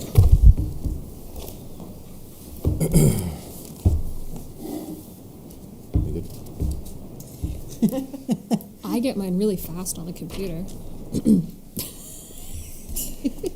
I too have I have a brief statement, truly brief statement. Yeah, I heard. We see it first. I want to see I want to see how many pages Proof, there. please. How many? That's a lot of pieces of paper. Looking at his notebook and I'm like, Just notes. This is like my wife telling me she Pages, loves me. yeah. I mean, I just it keeps. I'm I heard this scarred before. now. Just real quick, I just wanted to take a moment to acknowledge the extraordinarily difficult start to 2026 for law enforcement across Massachusetts. In just the past month, departments in Uxbridge, Shrewsbury, Millbury, Sutton, and Fall River have experienced traumatic incidents. An officer killed in the line of duty, officers shot, a police station intentionally rammed by a vehicle, and officers narrowly escaping serious injury. Some of our own Hudson officers were involved in and directly impacted by these events through mutual aid and professional relationships with the officers and agencies affected. These incidents are not distant to us, they hit close to home. On behalf of the Hudson Police Department, I want to express our support to those officers, their departments, and especially their families. These events serve as a stark reminder that policing carries very real risks and consequences. The impact is not only physical, but emotional and extends well beyond the individual officer to coworkers, loved ones, and entire communities. We wish all those involved a full and speedy recovery, and we keep the fallen officer and all affected departments in our thoughts. Here in Hudson, I am extremely proud of the men and women of our police department. They continue to serve this community professionally and compassionately every day, often under challenging circumstances. I ask that we keep them and all of our first responders in mind as we discuss the resources necessary to allow them to do the job safely and effectively. Next page. No, I'm going to jump right in my budget. That was it for that. So the FY27 Police Department budget is largely driven by contractual and operational increases, not expansion, with the exception of the one added patrol officer that Mr. Gregory had mentioned. Most personnel and overtime accounts reflect an anticipated 2.5% contractual wage increase, which will be adjusted once collective bargaining agreements are finalized. You'll also see increases in the water, sewer, and telephone accounts. Those changes reflect the department now assuming full responsibility for the building costs that were previously shared with DPW, or some costs DPW funded fully. So we're taking over those accounts. The R&L account, you'll see a significant change there. That reflects our existing Axon body-worn camera contract. And the increase is the conclusion of a pilot program that we're doing with Axon, their real-time translation technology. This technology allows officers to communicate immediately with individuals speaking more than 50 languages directly through their body cameras when a human translator is not immediately available. It improves response times, understanding during everyday and critical interactions, and provides a transcript for transparency and review. That's game-changing for our officers out in the field. Our computer account, which funds the department's service contracts and maintenance agreements for hardware and software system, shows a 5% increase due to costs of services and products. I want to thank Mr. Gregory, the Select Board, and the community for their continued support of the Police Department. I'm proud of our staff, who remain focused on providing high-quality service and maintaining strong community engagement through collaboration with our residents. We continue to make community engagement a priority and strive to work collaboratively with residents to address concerns and maintain trust. I also appreciate Mr. Gregory's support for the additional patrol officer position in this budget, funded through the Highland Commons offset receipts dedicated to support public safety. This position is necessary to help maintain operational stability. However, it only begins to address our staffing needs as well. As the town continues to grow, it's important that public safety resources keep pace. Falling behind community growth creates real risks to our ability to safely and effectively deliver law enforcement services. I look forward to continuing to work with all of you to responsibly address these needs moving forward. Did you have any specific questions on the budget? I tried to hit the highlights of what you saw some significant increases in. Questions? No questions. He answered mine already, so. What's that? He already answered mine, so. In the Thank field? you. I emailed him and he already answered them, so we're good. And the capital? Sure. So the police department requests funding each year to replace 3 patrol cruisers as part of the town's capital plan. This is not an expansion of the fleet, and it is not a luxury purchase. It's a scheduled replacement program necessary to keep our operations functioning safely and reliably. Police cruisers operate under conditions very different from a typical municipal vehicle. Our vehicles run 24 hours a day, 365 days a year. They idle for extended periods of times at scenes, during traffic enforcement, while operating emergency lighting and radios, and while officers complete reports. Because of this, engine hours accumulate at a rate far greater than mileage alone reflects. A cruiser with 90,000 miles on it often has the equivalent wear of a civilian vehicle with well over 150 to 170,000 miles. Additionally, our cruisers not only simply transportation, they function as mobile offices. Officers spend the majority of their shifts in these vehicles conducting reports, investigations, calls for service, and proactive patrol. Each cruiser contains emergency communications equipment, radios, computers, medical gear, and safety equipment. Reliability is critical. Mechanical failures directly impact response times, officer safety, and our ability to serve the public. Following a consistent replacement schedule is the most cost-effective approach. As vehicles age, maintenance costs increase rapidly, downtime becomes more frequent, and repair parts become harder to obtain. Delaying replacement results in higher repair expenses and reduces operational readiness. Along with the vehicles in this capital proposal, the department is requesting funding to replace the mobile data computers, the MDTs, installed in each cruiser. These computers are now at the end of their service life. They are essential equipment. Officers use them for dispatch communication, report writing, warrants and record checks, mapping, and accessing critical law enforcement databases. If these systems fail, officers lose real-time information that directly supports decision-making in public and officer safety. Because of their age, replacement parts are becoming difficult and expensive to source, and the systems are no longer reliably supported. The town's IT director has reviewed this issue and supports replacement, as continued repairs will be increasingly costly and unreliable. In short, this request maintains operational readiness, officer safety, and a reliable emergency response for the community. A predictable replacement cycle for cruisers and their onboard technology is far less expensive than operating aging equipment that is prone to failure. That addresses the capital requests. Yeah, I just like that. I mean, I really appreciate the detail as Chief Desatel did with his presentation about the vehicles, because over the years there's been a lot of talk about there was electric vehicles, there was all kinds of other things. I think you answered a lot of the questions there, and just my biggest thing in a nutshell is that fact that when police officers respond as in fire or ambulance, but seconds count.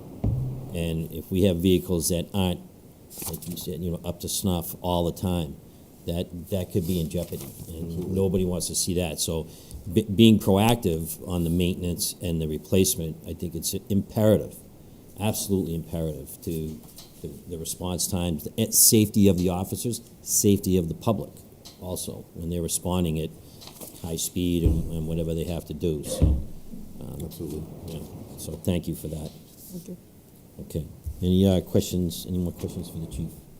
Okay, so the amount was $5,455,913. It was moved. We already had a motion. We already had a motion, I read it, so all those in favor? All those in favor? All the police. I'll get you in there. All right, chief, thank you. Thank you. Thanks, Chief.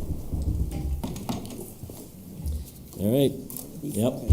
Recreation and Park Commission, tab 25. Mr. Santos. Good evening. Evening. Requested amount, $511,152. So moved. Second. Okay, Santos. Good evening. Thank you for having me. I will be brief. I first of all want to thank my staff who helped me prepare the budget. I'm here on behalf of the Park Commission, Mr. Gregory, and everybody who helped put this together. We will continue to do what we think we do pretty well, which is providing community services to those residents here in our community and those outside of Hudson who come to join us at our programs and events. I can't do, or we can't do, what we do and provide the services we provide without the assistance of our staff and the volunteers that assist in everything we do. So I wanted to, publicly thank them. As far as the budget goes, I'm going to speak in dollars rather than percentages in comparison. Our budget from FY26 to FY27 is increasing by approximately, or just over $24,000. Of that amount, $18,000 is in the personnel or salaries, and $6,000 in operating expenses. Of the personnel or salaries, just over $9,000 is attributed to full-time staff, and $8,000, or just over that amount, is attributed to the seasonal part-time employees that help do what we do. Some of the larger expenses on the operating side are attributed to rising costs in the facilities that we oversee and manage and operate. I can get into the details if you'd like, but again, overall, it's a $24,000 increase from FY26 to FY27. And the only other thing that I'll mention while I'm here is as far as projects moving forward into FY27, we did meet with CPC. We were hoping to move the Moulton's Park and Playground project forward. We did not get funding support at this time, so that project is kind of on hold. The Park Commission will evaluate how we move that forward, but nothing moving to the Maytown meeting at this time, which is unfortunate, but it is what it is. We understand, and we will not necessarily go back to the drawing board, but take a hard look at that and figure out how we can move that forward as quickly as possible. Just a quick question before I forget it. Were you anticipating getting fully funded from the CPC for that? No. Okay. I'm just curious. That was not, I would love that, but that was not what no, there was no way they were going to you were fully looking fund the obviously project. for a good amount, but you weren't going to get all that from them. Correct, yes. What else Well, we were planning to go after some private funds, soliciting, looking for donors like we've done with other park projects, and the most recent approach was to phase the project out over a period of 1 to 3 years. Again, for various reasons, it wasn't supported. But again, it's disappointing, but we will take a hard look at that and come up with a different plan and approach to kind of move that along. We are in process with the still in the process of developing the dog park in town.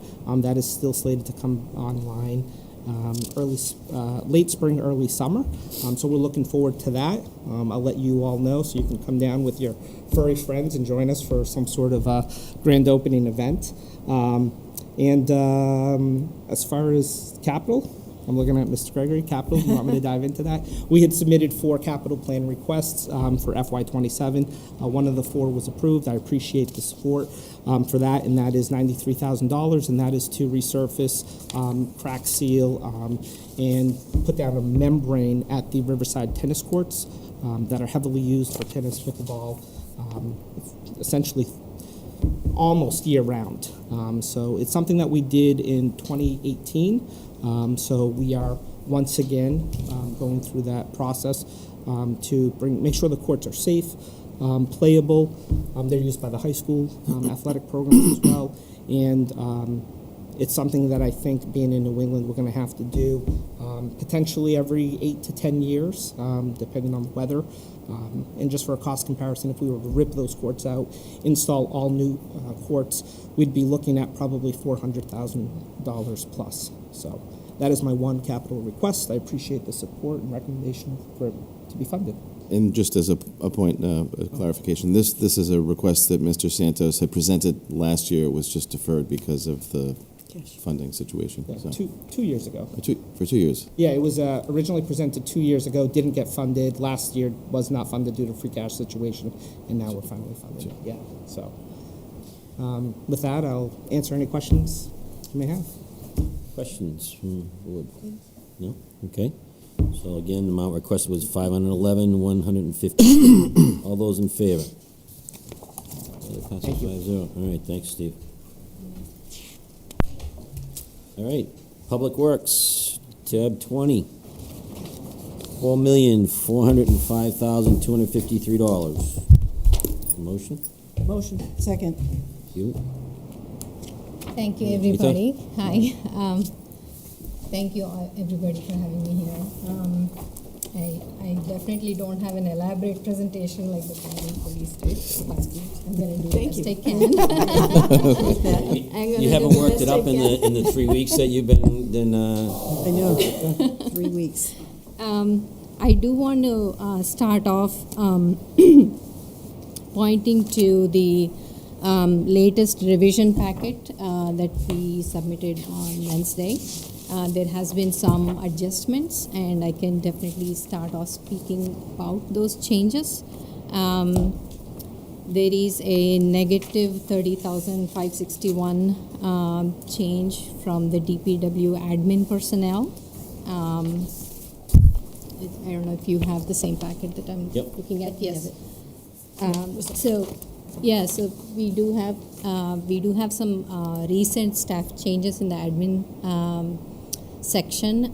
We had one vacancy from a clerk, and those responsibilities have been distributed to the existing executive assistant as well as the admin assistant in the water sewer department, and hence that decrease. And also we had a promotion. We had an operations manager, Kenny Blood, and he has been promoted to the deputy director and / operations manager role, because we haven't been able to fill that position for quite a few months. And now we are looking for a town engineer and a stormwater manager. Hopefully we'll get this funded.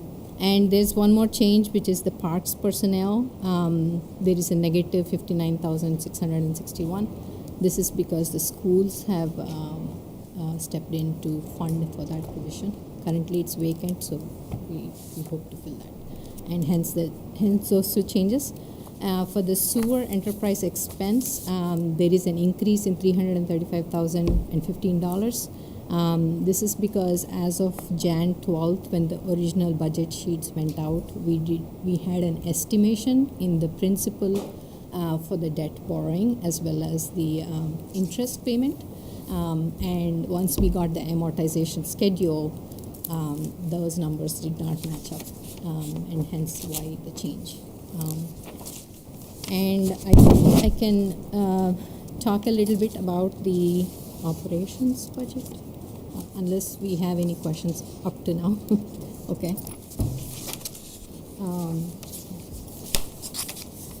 Under the DPW administration, we are requesting $1,153,802. This includes the salary, wages, as well as the several expenses that we have running the administration section. And I can speak a little bit about that.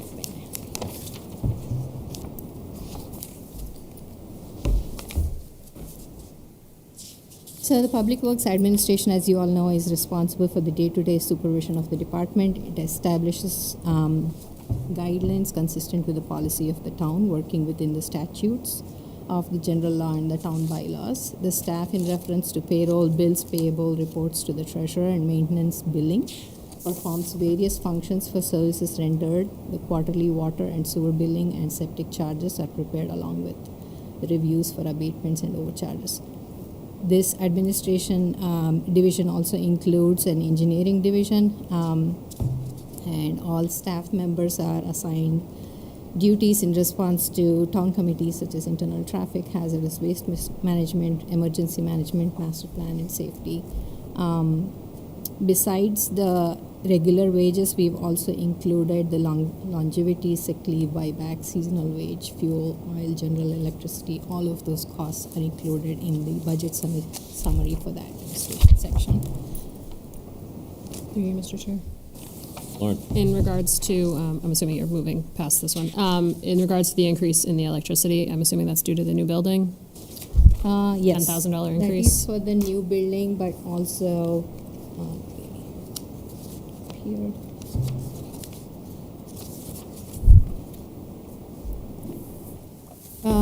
This used to pay for the electricity at the police station garage and the trailers. Now we only pay for a new building, and hence why the cost increase.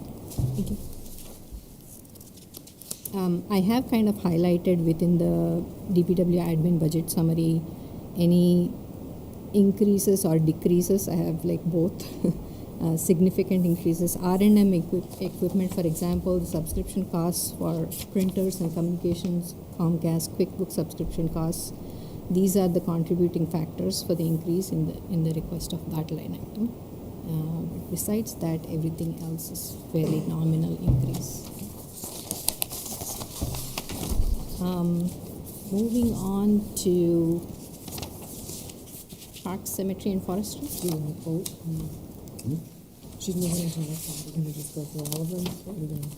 No, it's all under Public Works. Yeah, Yes. no, I understand. I didn't know if we were going to vote on If you each want to one. go each division at a time, I'm wanna okay do that all way. of Or You can, it's up to the board, but the number is a total general fund number of 4.4 million for all of the divisions. I mean, you could vote them individually, or you could vote it. Yeah, I didn't know if that's what because we normally vote for them individually, right? I think we usually do it all into one. I don't recall this Okay. as separated. Yeah, no, that's fine. That's fine. I Okay. would rather do it all in one. Yes. Yeah. that's fine then. Yeah. If since you you guys can- have already had the packet, if I will wait for you to ask me any questions for the increases Yeah. or any increases or any changes. Any questions? Anybody want to review any of the other sections? I had one, and I can't see it on this one, but it's on.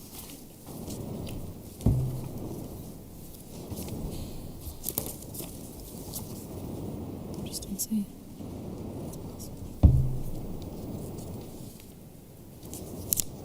Oh, I have one if you don't mind, through you, Mr. Yeah, go Gregory. ahead. Mr. Gregory, yeah, Mr. Duplessis. For the DPW streets, Yes. what's with the paper tissues? The $6,500 for paper tissues. I'm just curious what that is. Oh, For the streets? the $6,500. Yeah. Actually, I need to find out. Okay. I'll get back to you. I'm just wondering what that is. Okay. Paper tissues. For the streets? No. Yeah, it's probably used by the streets division, but I will definitely find out the details. And Thank you. Yeah, just an odd it is one. definitely interesting. It didn't exist before, so I just. That's a lot of toilet paper if that's what it is, but.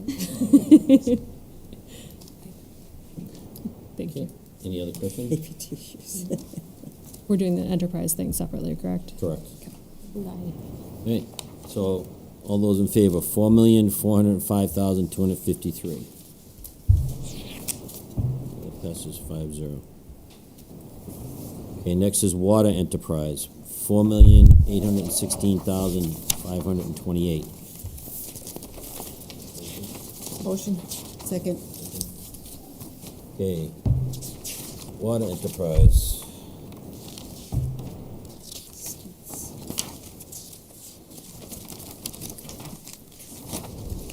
Yeah, I'm trying to find it. toward the end. I already It's have close, mine. you're close there. Water is the first. Looks different than everything one? else. Yeah, it does. Yeah, keep going. No, that's just positions. Oh, is it, it's not, No, it's different It's this format. So Yes, the, these things, this. yep. It's a it slightly looks a different little format. like this Yeah. because it's an enterprise fund, so we don't have Oh, yeah, there it any is. for Yep. the FY26 Water enterprise comparison. fund. And I'll just say too, so I created, enterprise funds are new, they were new as of July 1st, 2023. Right. So this format, I created this format in the absence of having something else. So what we'll get to now that we've migrated to Munis is to have, beginning next year, historical expenditure data alongside here. So we're just not quite there yet, so just wanted to point that out. That was one of my two questions. Okay. Questions on water enterprise? Anybody? I'll call for the vote. All those in favor? Oh, sorry. Did you have a question? Yes, sorry. Okay, sorry, go ahead. I noticed there was a $67,000 increase for the water enterprise, but without knowing where it is, I didn't know how to make sense which of it. line item you mean? Or in general, why in particular? Over the increase over the previous year? Yes. So we're going to have increases in contractual salary obligations, Yeah. and any of these. I think it was just the expenses, though. I'm not sure. Were you comparing expenses from 27 to 26? Yeah. I just don't have 26 in front of me, so I don't, yeah, that's what I don't. can't. But generally speaking, and if you can comment too, we've just been experiencing pretty significant increases in the cost of supplies, the cost of chemicals. Everything. Everything is rising, and then in addition to that, the contractual salary obligations. So it was not the salaries and wages. So it was from your, the summary, budget summary has the previous years as well. Okay. Ooh, jeez, lost my thing on this stuff. I just have to So go back back to at the beginning to the. At the beginning, your overall summary has the previous year's. general summary. Okay. Yeah, it has like the water enterprise from the salaries and wages and the operating expenses. So that's why I just noticed there was a $67,000 increase In the expenses line. in the expenses, operating Okay. expense line for the water I'd enterprise. have to kind of go back and do a check on that. I'm wondering if it's the case. But conversely, the other two had quite a significant decrease in operating expenses, so that's good. Yeah, so the debt service segment of this will go down, is going down, because as we retire debt, every year the amount that's owed is less. And there was no new borrowing added into this, so that's one area that will go down a little bit. I also want to point out, if you look on the second page here, you can see as one of the revenue sources, the precision settlement here. This was, just as a reminder, I think most of you know, this was a settlement that the select board negotiated in 2020 before I was here. This was a direct result of the PFAS emergency. Do you see I don't see it. towards the very bottom of the second page? I can barely see because I forgot my bottom? glasses at home. Bottom, yeah. 14. You can see under the section Oh, water I see it. revenue, Yeah, you yeah. see the rates. Yep. And then below that, you see precision settlement, Yep. 114,224. That is just an additional revenue source that takes some of the pressure off the rates. It's a relatively small amount in a almost $5 million budget, but I just wanted to point that out because there's been some discussion about using these settlement dollars in the budget to moderate the rates a little bit. So that is in there, and that will be in there for a number of years to come. That was a 20-year, 15 or 20 year, I think 20-year settlement. That precision coding, if you remember, in an effort to clean up their books, they agreed to release the entire amount to the town in lump sum. which otherwise would have been paid out annually. Do you recall this was Yeah, about I a year re- ago? Yep. So 1.1 million of those dollars is sitting in an account which every year will use a small amount to offset the increase in the rates. Okay. Sure. One question, Mr. Gregory. So this would result in a 3% increase in water rates? That's the estimate at this time. Okay. Right. And what amount of money would we generate from the rates? Is it 5.564? Yes, that's right. Okay. That's right. Question? Great. So the request, 4,816,528. All those in favor? Okay, passes 5-0. Next, sewer enterprise, tab 20, $6,415,908. Is there a motion? Motion. Second. Okay. Sewer? So this is one of those sections that I wanted to point out where the Clean Water Trust principal and interest rates mentioned here are from the loan amortization schedule that we received a couple of weeks ago. And we didn't know, and so Eric had carried, not knowing what the actual amortization numbers would be for principal and interest, Eric carried $500,000 for both. And the actual amount came in at... Where are you looking at this? This isn't debt service. It shows it broken out in interest and then also in debt and principal. Oh, right. Yeah. So you see the interest, Yep. $645,984 is the last row in the first page. So that was, Eric had carried $500,000. And then you turn the page where the principal is, the amount is $949,438. And we had carried 500,000. 500,000 as well. Yep. So that's reflective. So that is what, did you, I don't see You lost me. 900 and, if you turn the page under principal, yeah, Yep. there's nothing Then you with see it. Clean Water Clean Trust. Water Trust, WWTP Phase 2 Clean Water Trust. the wastewater treatment plant, Phase 2, Clean Water Trust, Row 8. 949,438. I don't have it on mine. No, I don't have it. That's it. Oh, I don't have it on either of my two digital versions either, so. oh, this is the old version. Okay, I'm sorry. So that's. Well, there you go. That's why we can't see So it. if you want to look at this package, we have this package. Oh, Okay. it's in the other packet again? Yeah, it's in this. So I gotta go This back packet, to yeah. this, sorry, the hell did I put it now? You know, Don't listen to me. Listen to trying to pull a Brigitte. fast one here and getting tired. I gotta go to the I'm bathroom. shuffling too much paper with one hand. I don't know where I put it. I'll look at yours. I'm just having fun with the computer over here. I'm just enjoying myself. You We'll do make a sure- control I got F it. and you can find it. We'll make sure that the document online I get it, reflects yeah. all of the Yep. changes. Okay, so No, that, I mean, I know you had numbers somewhere. It just Yes, wasn't in here. We were all looking in here, but it was over here. so that's the So borrowing. those are the changes that. Yeah. That was the borrowing through the SRF, the state program, the Clean Water Trust, 2% interest. There was some loan forgiveness as well in there. Very very good financing for to fund the $22 million project. And now we have the actual debt service that's known for the life of the borrowing. 20 years, I think. 20 years, yeah. 20. Okay. So instead of the 6,080,893, it's going to be the 6,414,000. Exactly. That's right. So make sure when we vote on that, we vote on the right number.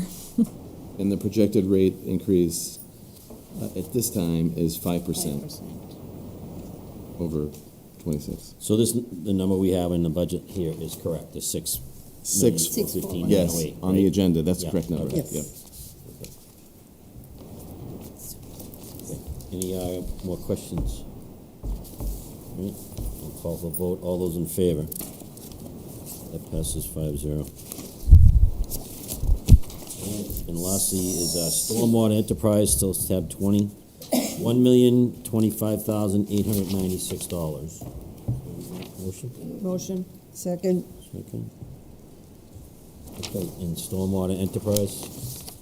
Any questions? information, anything you want? This is Well, this is the third year that we have agreed to a flat rate for the Stormwater Enterprise Fund, and there won't be any rate increases for stormwater. Good. And I know, can you just, Tom, you might, I mean, Rajitha may know a little, but I know Eric had touched on that culvert on, is it Brigham Street? Yes, we'll, So we have we'll a, talk about it during the capital. That's under the capital? Yes, Right? yes. Okay. Yeah. if you want to wait till then. Yeah, we can, I mean, it's up to you, we can wait Okay, till then, that's okay. fine. I knew it was, The last one here, and then Yeah. that's it. Yep. That's the next one. all right, any questions on the stormwater? Nope. Okay. All right, call for the vote, all those in favor? This is 5-0. Okay. And that is, next is Public Works Capital Plan. Making mistake here, I'm not going to. So for the capital plan, Let me just get it. Sorry. Yep, so we're talking, source fund, free cash, water, PFAS, and borrowing, $5,516,500. Is there a motion? So moved. Second. Okay, sorry, Rajitha, go ahead. For the capital projects, before we brought this to the board, I wanted to categorize these projects as by priority, in the sense that are these health and safety requirements, are these current capital asset maintenance programs, or are they capital improvements, which on the other, in other words, is called a new asset. So all of these projects that we are coming in front of you are either health and safety or capital asset maintenance. None of them are brand new assets that we are asking for approval. So first in the list is the roadway resurfacing program. We do have a usually a healthy resurfacing conducted for the town of Hudson. It stems from a 2017 pavement program report that VHB had generated for us. It's almost 10 years, so we want to have another go at it in the near future. But we have been picking at it along with taking resident requests on, like, state condition of the roads, as well as utilizing Chapter 90 funds extensively to supplement a lot of the resurfacing work that we conduct. On average, I think we've spent $600,000 to $700,000, if in some years a little bit more, on this project. And last year we haven't used any of the town funds for roadway resurfacing. We only utilized the Chapter 90 funds, as well as Eversource gift accounts for the Forest Ave and Wilkins Road transmission line project. So having said that, we are requesting a $300,000 project to be approved for roadway resurfacing for FY27. And that has been the typical amount that the town has supplemented the Chapter 90 allocation from the state, in at least the years I've been here. It didn't occur in 26, however.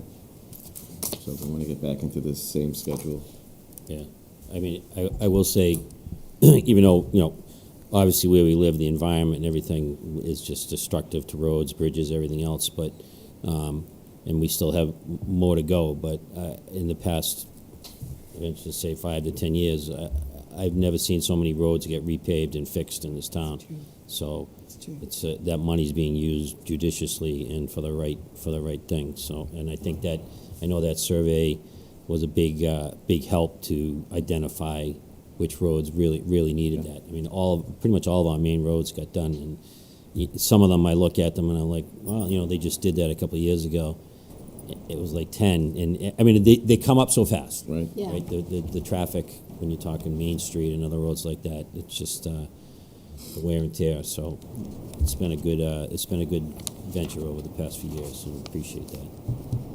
Yeah, and also in the past, our DPW directors have been very judicious in terms of what's the best economical way to update the road or rehabilitate the road, instead of a full depth reclaim, which would cost us a lot more. We're trying to stretch the dollar as much as we can. Okay. For you, Mr. Chair. Yeah, Lauren? In regards to the roadway resurfacing, I had had a conversation with Mr. Ryder a while back about that. As you were redoing the roads, you were also working on the pipes underneath. Is that continuing to happen? Yes, actually, that's a good point. DEP actually had asked us to do an inventory. It's a completely different project for lead and copper rule, and as part of that, we do have to investigate the service lines material that was used, if it was lead or galvanized iron or anything else. And so we have been tag teaming to do some kind of potholing or verification of the material, and then we go into roadway resurfacing.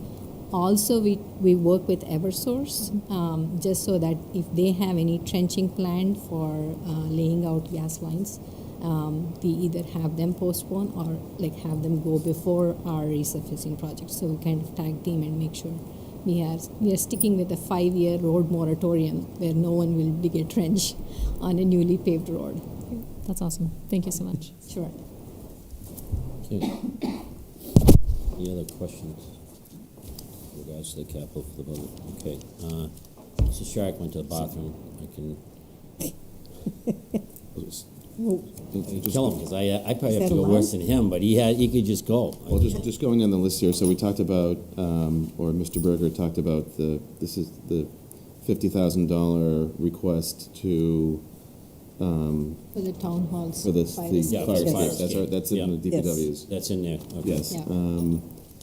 And then there are some enterprise fund capital items. For the water tank and the well replacement. Yes. Okay. Is Do you want to it okay wait? for me to talk about them? Should we wait for Steve? Okay. Wait for What's Steve. that? We can wait for Steve if you'd like. Yeah, he should. Yeah. Now, I gotta wait longer. We still have one more presentation. Yes, and it'll be a long one. But if I could fill in some sound bites, I just want to say I'm very grateful to the team I'm working with in DPW. Very supportive team, and also amazing support from the town manager's office, the finance department, and everybody else. Well, same goes for here for you, because, you're filling a vital role. Yes. And if we had to, not saying we couldn't have moved somebody up or brought somebody in, but, we did bring somebody in, but you were already here a little bit. You had been here before. Yeah. So, I can't thank you enough for stepping in and filling in. And, even coming tonight, I know I saw you a couple weeks ago, and you said, I don't know, I have to do the budget. And I said, Edith, we are not expecting miracles from you. Mr. Gregory, is obviously can help you out there. Yeah, But thank you again for everything you've done so far for us and continue to do. Thank you. All right, So, Mr. Sharrock, you ready to vote? You feel better? Yeah. I don't. Mr. Chairman, do you want to review these final capital items, enterprise fund items? So we wanted to call out, I'm sorry, yes. So we did talk about the roadway resurfacing in general. I wanted to mention the the wheeled excavator, as well as the 3 vehicles that we are asking for. Again, I don't want to go into elaborate detail, but they have been presented in the last year's budget as well, and they are in real dire need of repair. And they're beyond repair at this point, and so hence why we are asking for a new vehicle in those sections, as well as the inspector's vehicle. There's only one, and it was actually handed down. The existing vehicle was handed down, and it's in the garage most of the time. Going back to the bigger items, which is the water tank replacement, as well as the well replacement, in this packet, in the last 2 pages, I have put together a couple of GFOA sheets. In the last 2 pages are the GFOA sheets for both the tank project as well as the well number 3 project. I'll quickly read out for the Pope's Hill water tank. This was originally constructed in 1947, and it was last painted in 1990. The life expectancy of the painting is around 25 years. It's heavily corroded. I don't know if you can see the pictures in the back I put together. Yeah.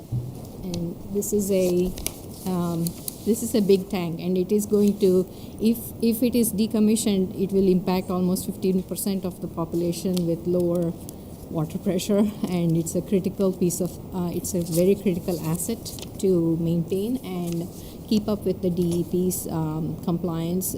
Mass DEP gave us a notice of non-compliance on this tank, and it's critical infrastructure to be updated, and hence why it's in the project request here for a $3 million borrowing. And obviously, it will be paid for by the enterprise fund, water enterprise fund, if it gets approved. The next item that I wanted to call out is the well number 3.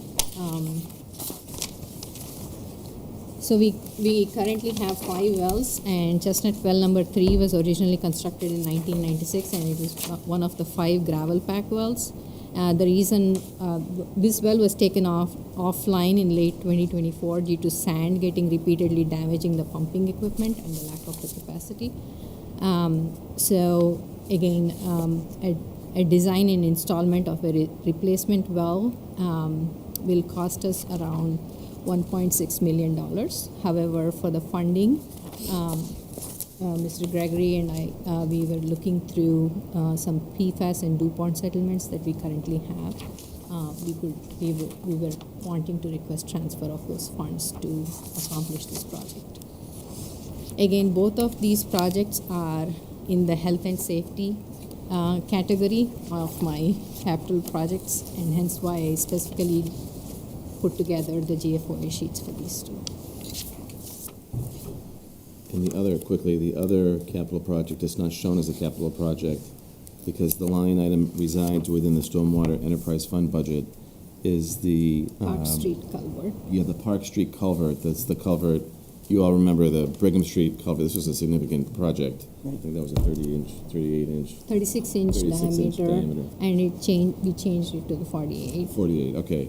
So that was phase 1, expensive project. Phase 2 is the replacement of the culvert from Park Street to the river.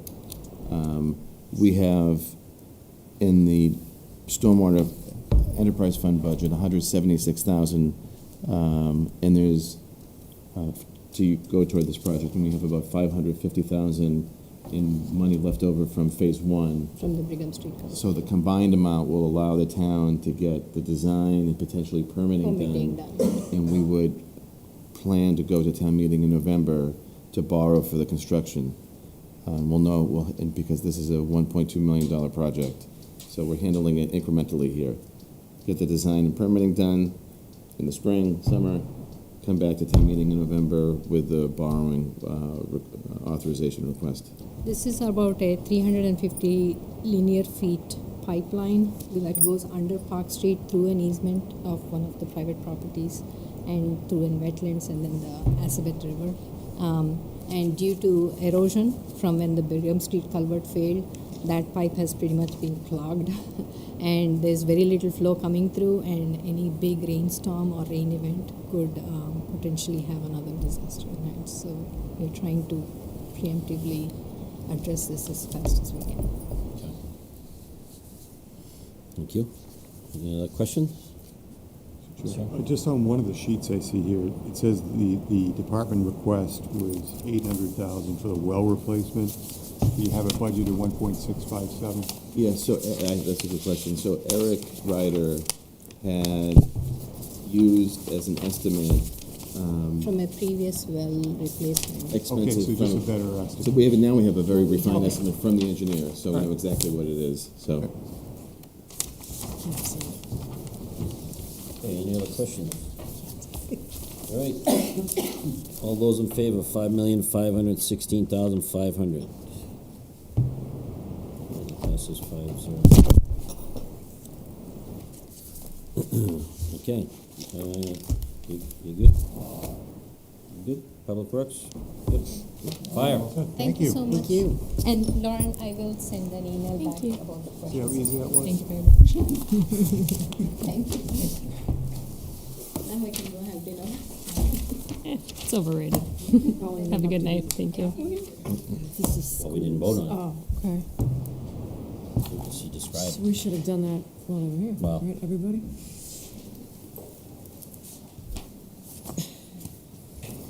And amount is $2,065,000. Is there a motion? Motion. Second. Okay. No more Steve. So you've already, Questions? we've already talked about these. I know. We did. We already talked about, we gotta vote on this number. Yes, we Do it. did. I have What do a you want me to say? 14-page paper I could read. If anybody has any No. questions, I can not call anybody up and we don't, if I then you vote guys are gonna yes. ask a question. Yes. You have a question? I vote yes. No. We're Okay, good. all those in favor? All right, good night. Thank you. Passes 5-0. Take me with you.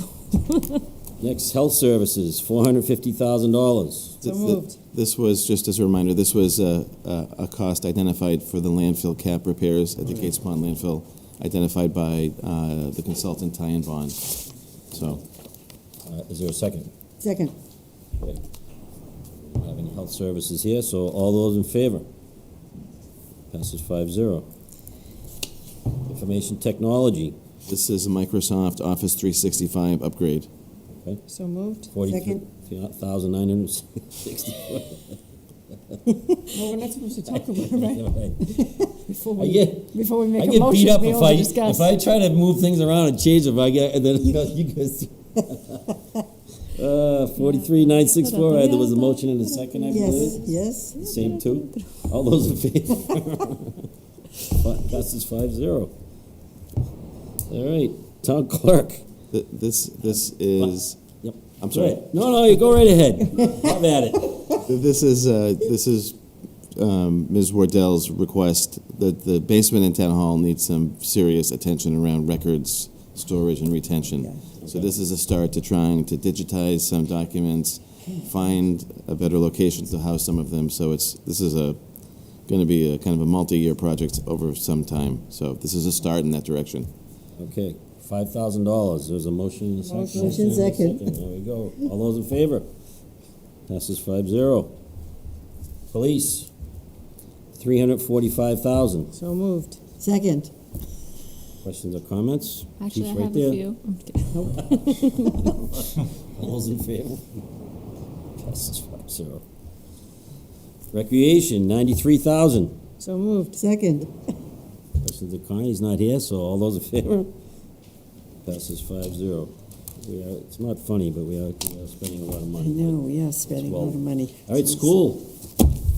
Technically, I know we're this not. good. We're not I can't spending believe the you guys money. actually came at 7 o'clock. Yeah, we're just Apologize for putting you. it to town meeting. We're not spending any of it yet. This is rude. $8,900,000. Five hands? Is there a motion in a second? Motion. Second. Okay. I know there's more to this, so I mean, Tom, do you have any? I'll just say, I'll certainly let Dr. Reagan and his team present the details here, but I'll say that we've collaborated nicely, I think, and as we do every year, but especially on this particular, the school's particular urgent need for roof repairs at Farley and the high school, and I think this plan makes perfect sense for the community, and I'll let the experts. Yeah. Thank you. Welcome, gentlemen. Thank you. I just want to introduce Dave Russo. He's our new Director of Facilities, taking over from Len Belly after Len's retirement. So thank him for being here tonight, and of course Chris Yates. So just briefly, we've for the last 3 fiscal years, I believe, on the school department's multi-year capital plan that we've submitted to the town. We've had the Farley roof, and then more recently the high school roof as a issue. They're both sort of at the end of their life.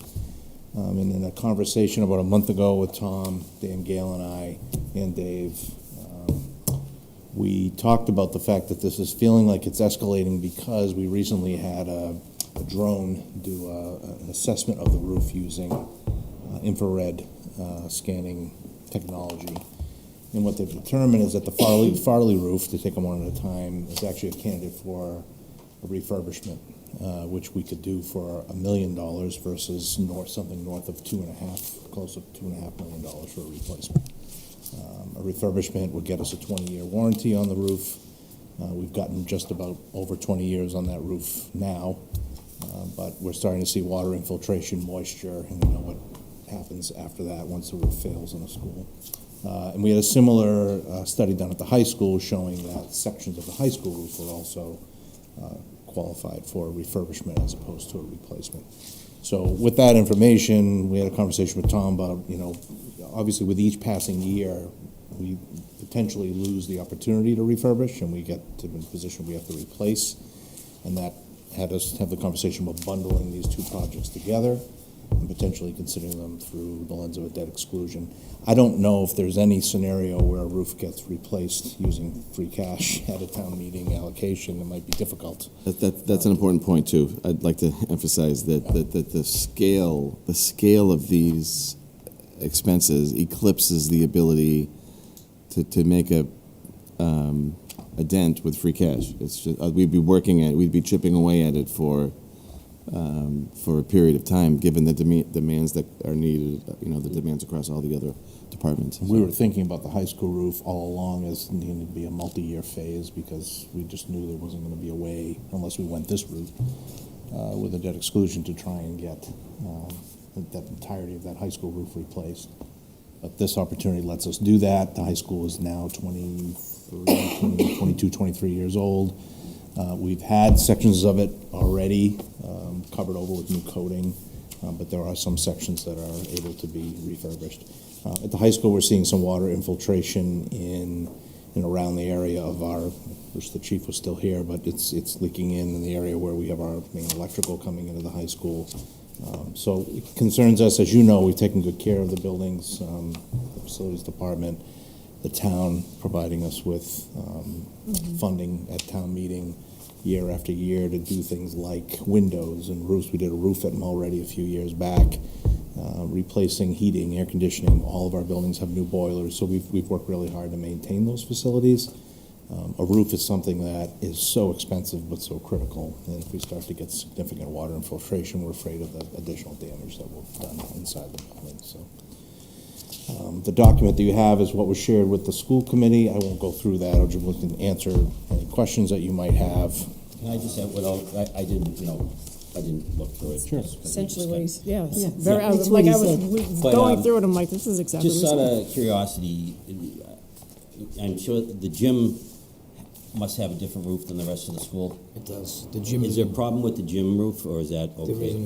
If you look in that packet, Sorry, there's no page numbers in there. Color-coded roofs for the high school. Yep. The red. That's Farley. Excuse me. The red on the high school is what needs to be replaced immediately. It's completely wet. It's leaking into the building. I believe the gymnasium is in yellow. Yep. The ladies' locker room is a mess too. Yeah, that's part of the roof that needs a full replacement. Brian, I'm going to add two more things. Just for the public's, for clarification for the public, this has nothing to do with the override. This is a capital improvement, so it's going to be done under the capital plan. So I know there's been some chatter about the schools coming back. That's not the case at all. These are issues that have been ongoing.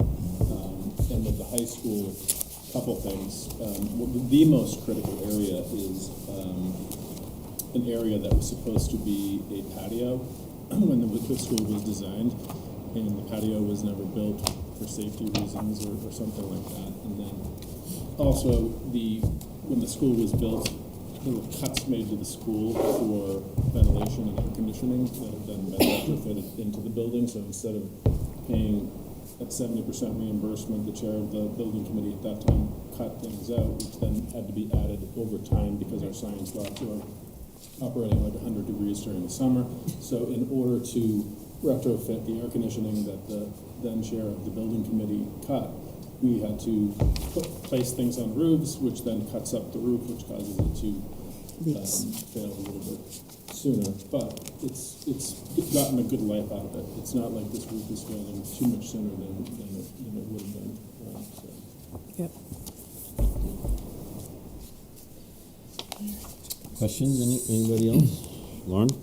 Just to clarify for anybody who's still listening at this point, it being a debt exclusion means it goes away eventually. This is not a forever. This is not another override. This is something different, because I know there's been questions about that.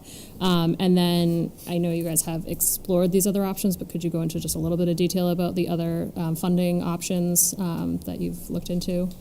So we're taking a look at some potential grants that could maybe offset around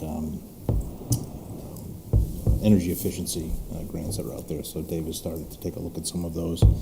The big one that people keep asking about is the MSBA, the Massachusetts School Building Authority's, accelerated repair program. So the cycle for that has already closed for this coming fiscal year.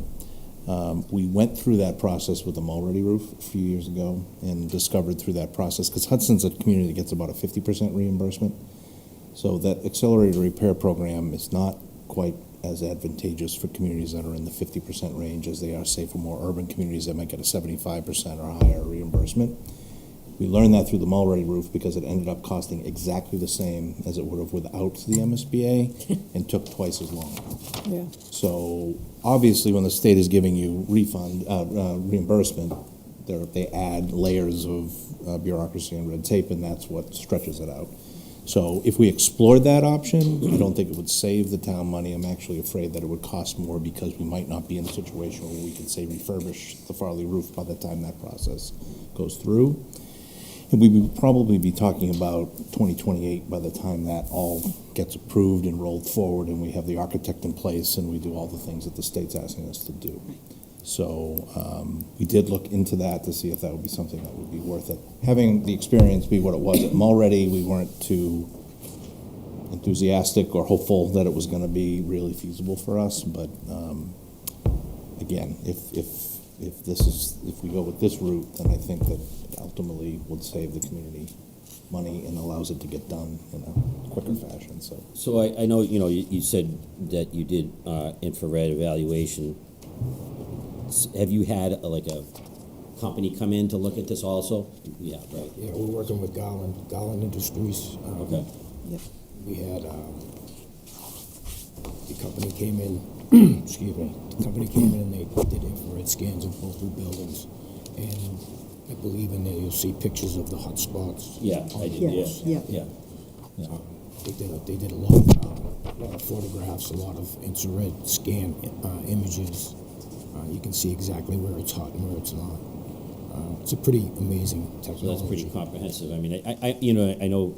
So that's obviously like a consultant that does that, but then you haven't got the thing. We brought in many roofing people yet, right? To look at it. Garland did come in and do test cuts on Farley roof just to see what we were up against in the hot spots. They pulled some of the insulation. So they did more than just the infrared. They did, yeah. Yeah, they've been on the roofs. Yeah. And I've also had EFI Global up there. We've tested for asbestos and PCBs, which all came back clean. And they're a reputable roofing company, so the estimates that they gave were from them. Sure. We'd obviously have to go out to bid. We'd have to hire an architect and project manager.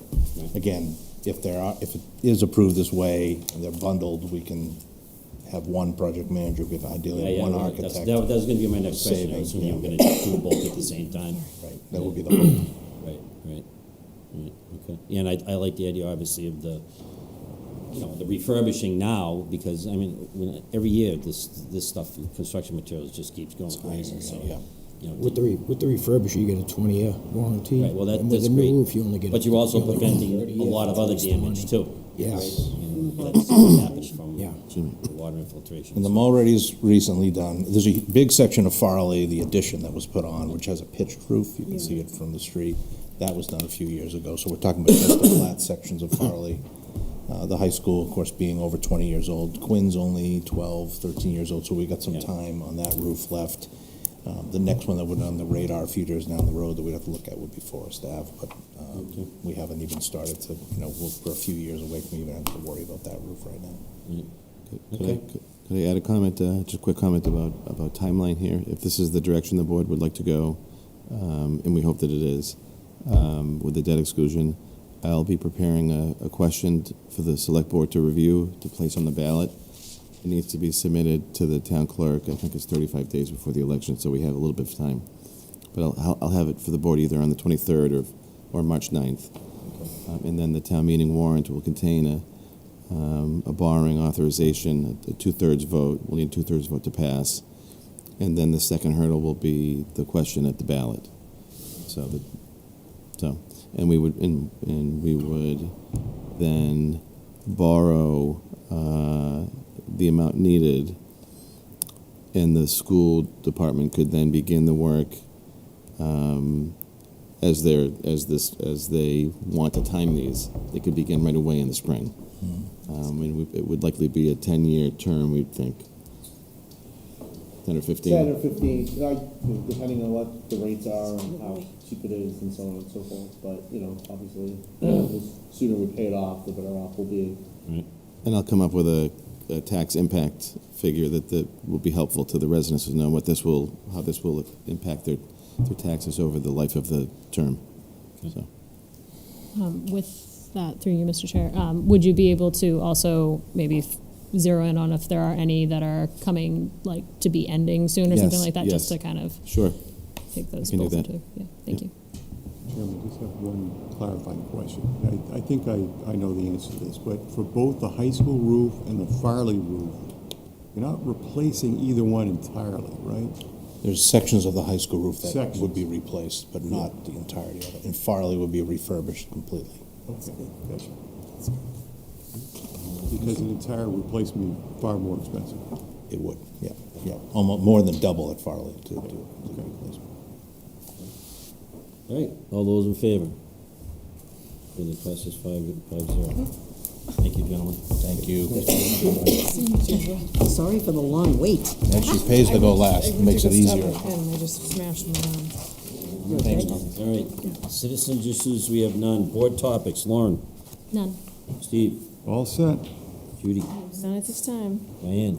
Nope, I just wanted to, again, thank the library, congratulate them on their acceptance of their design by the state.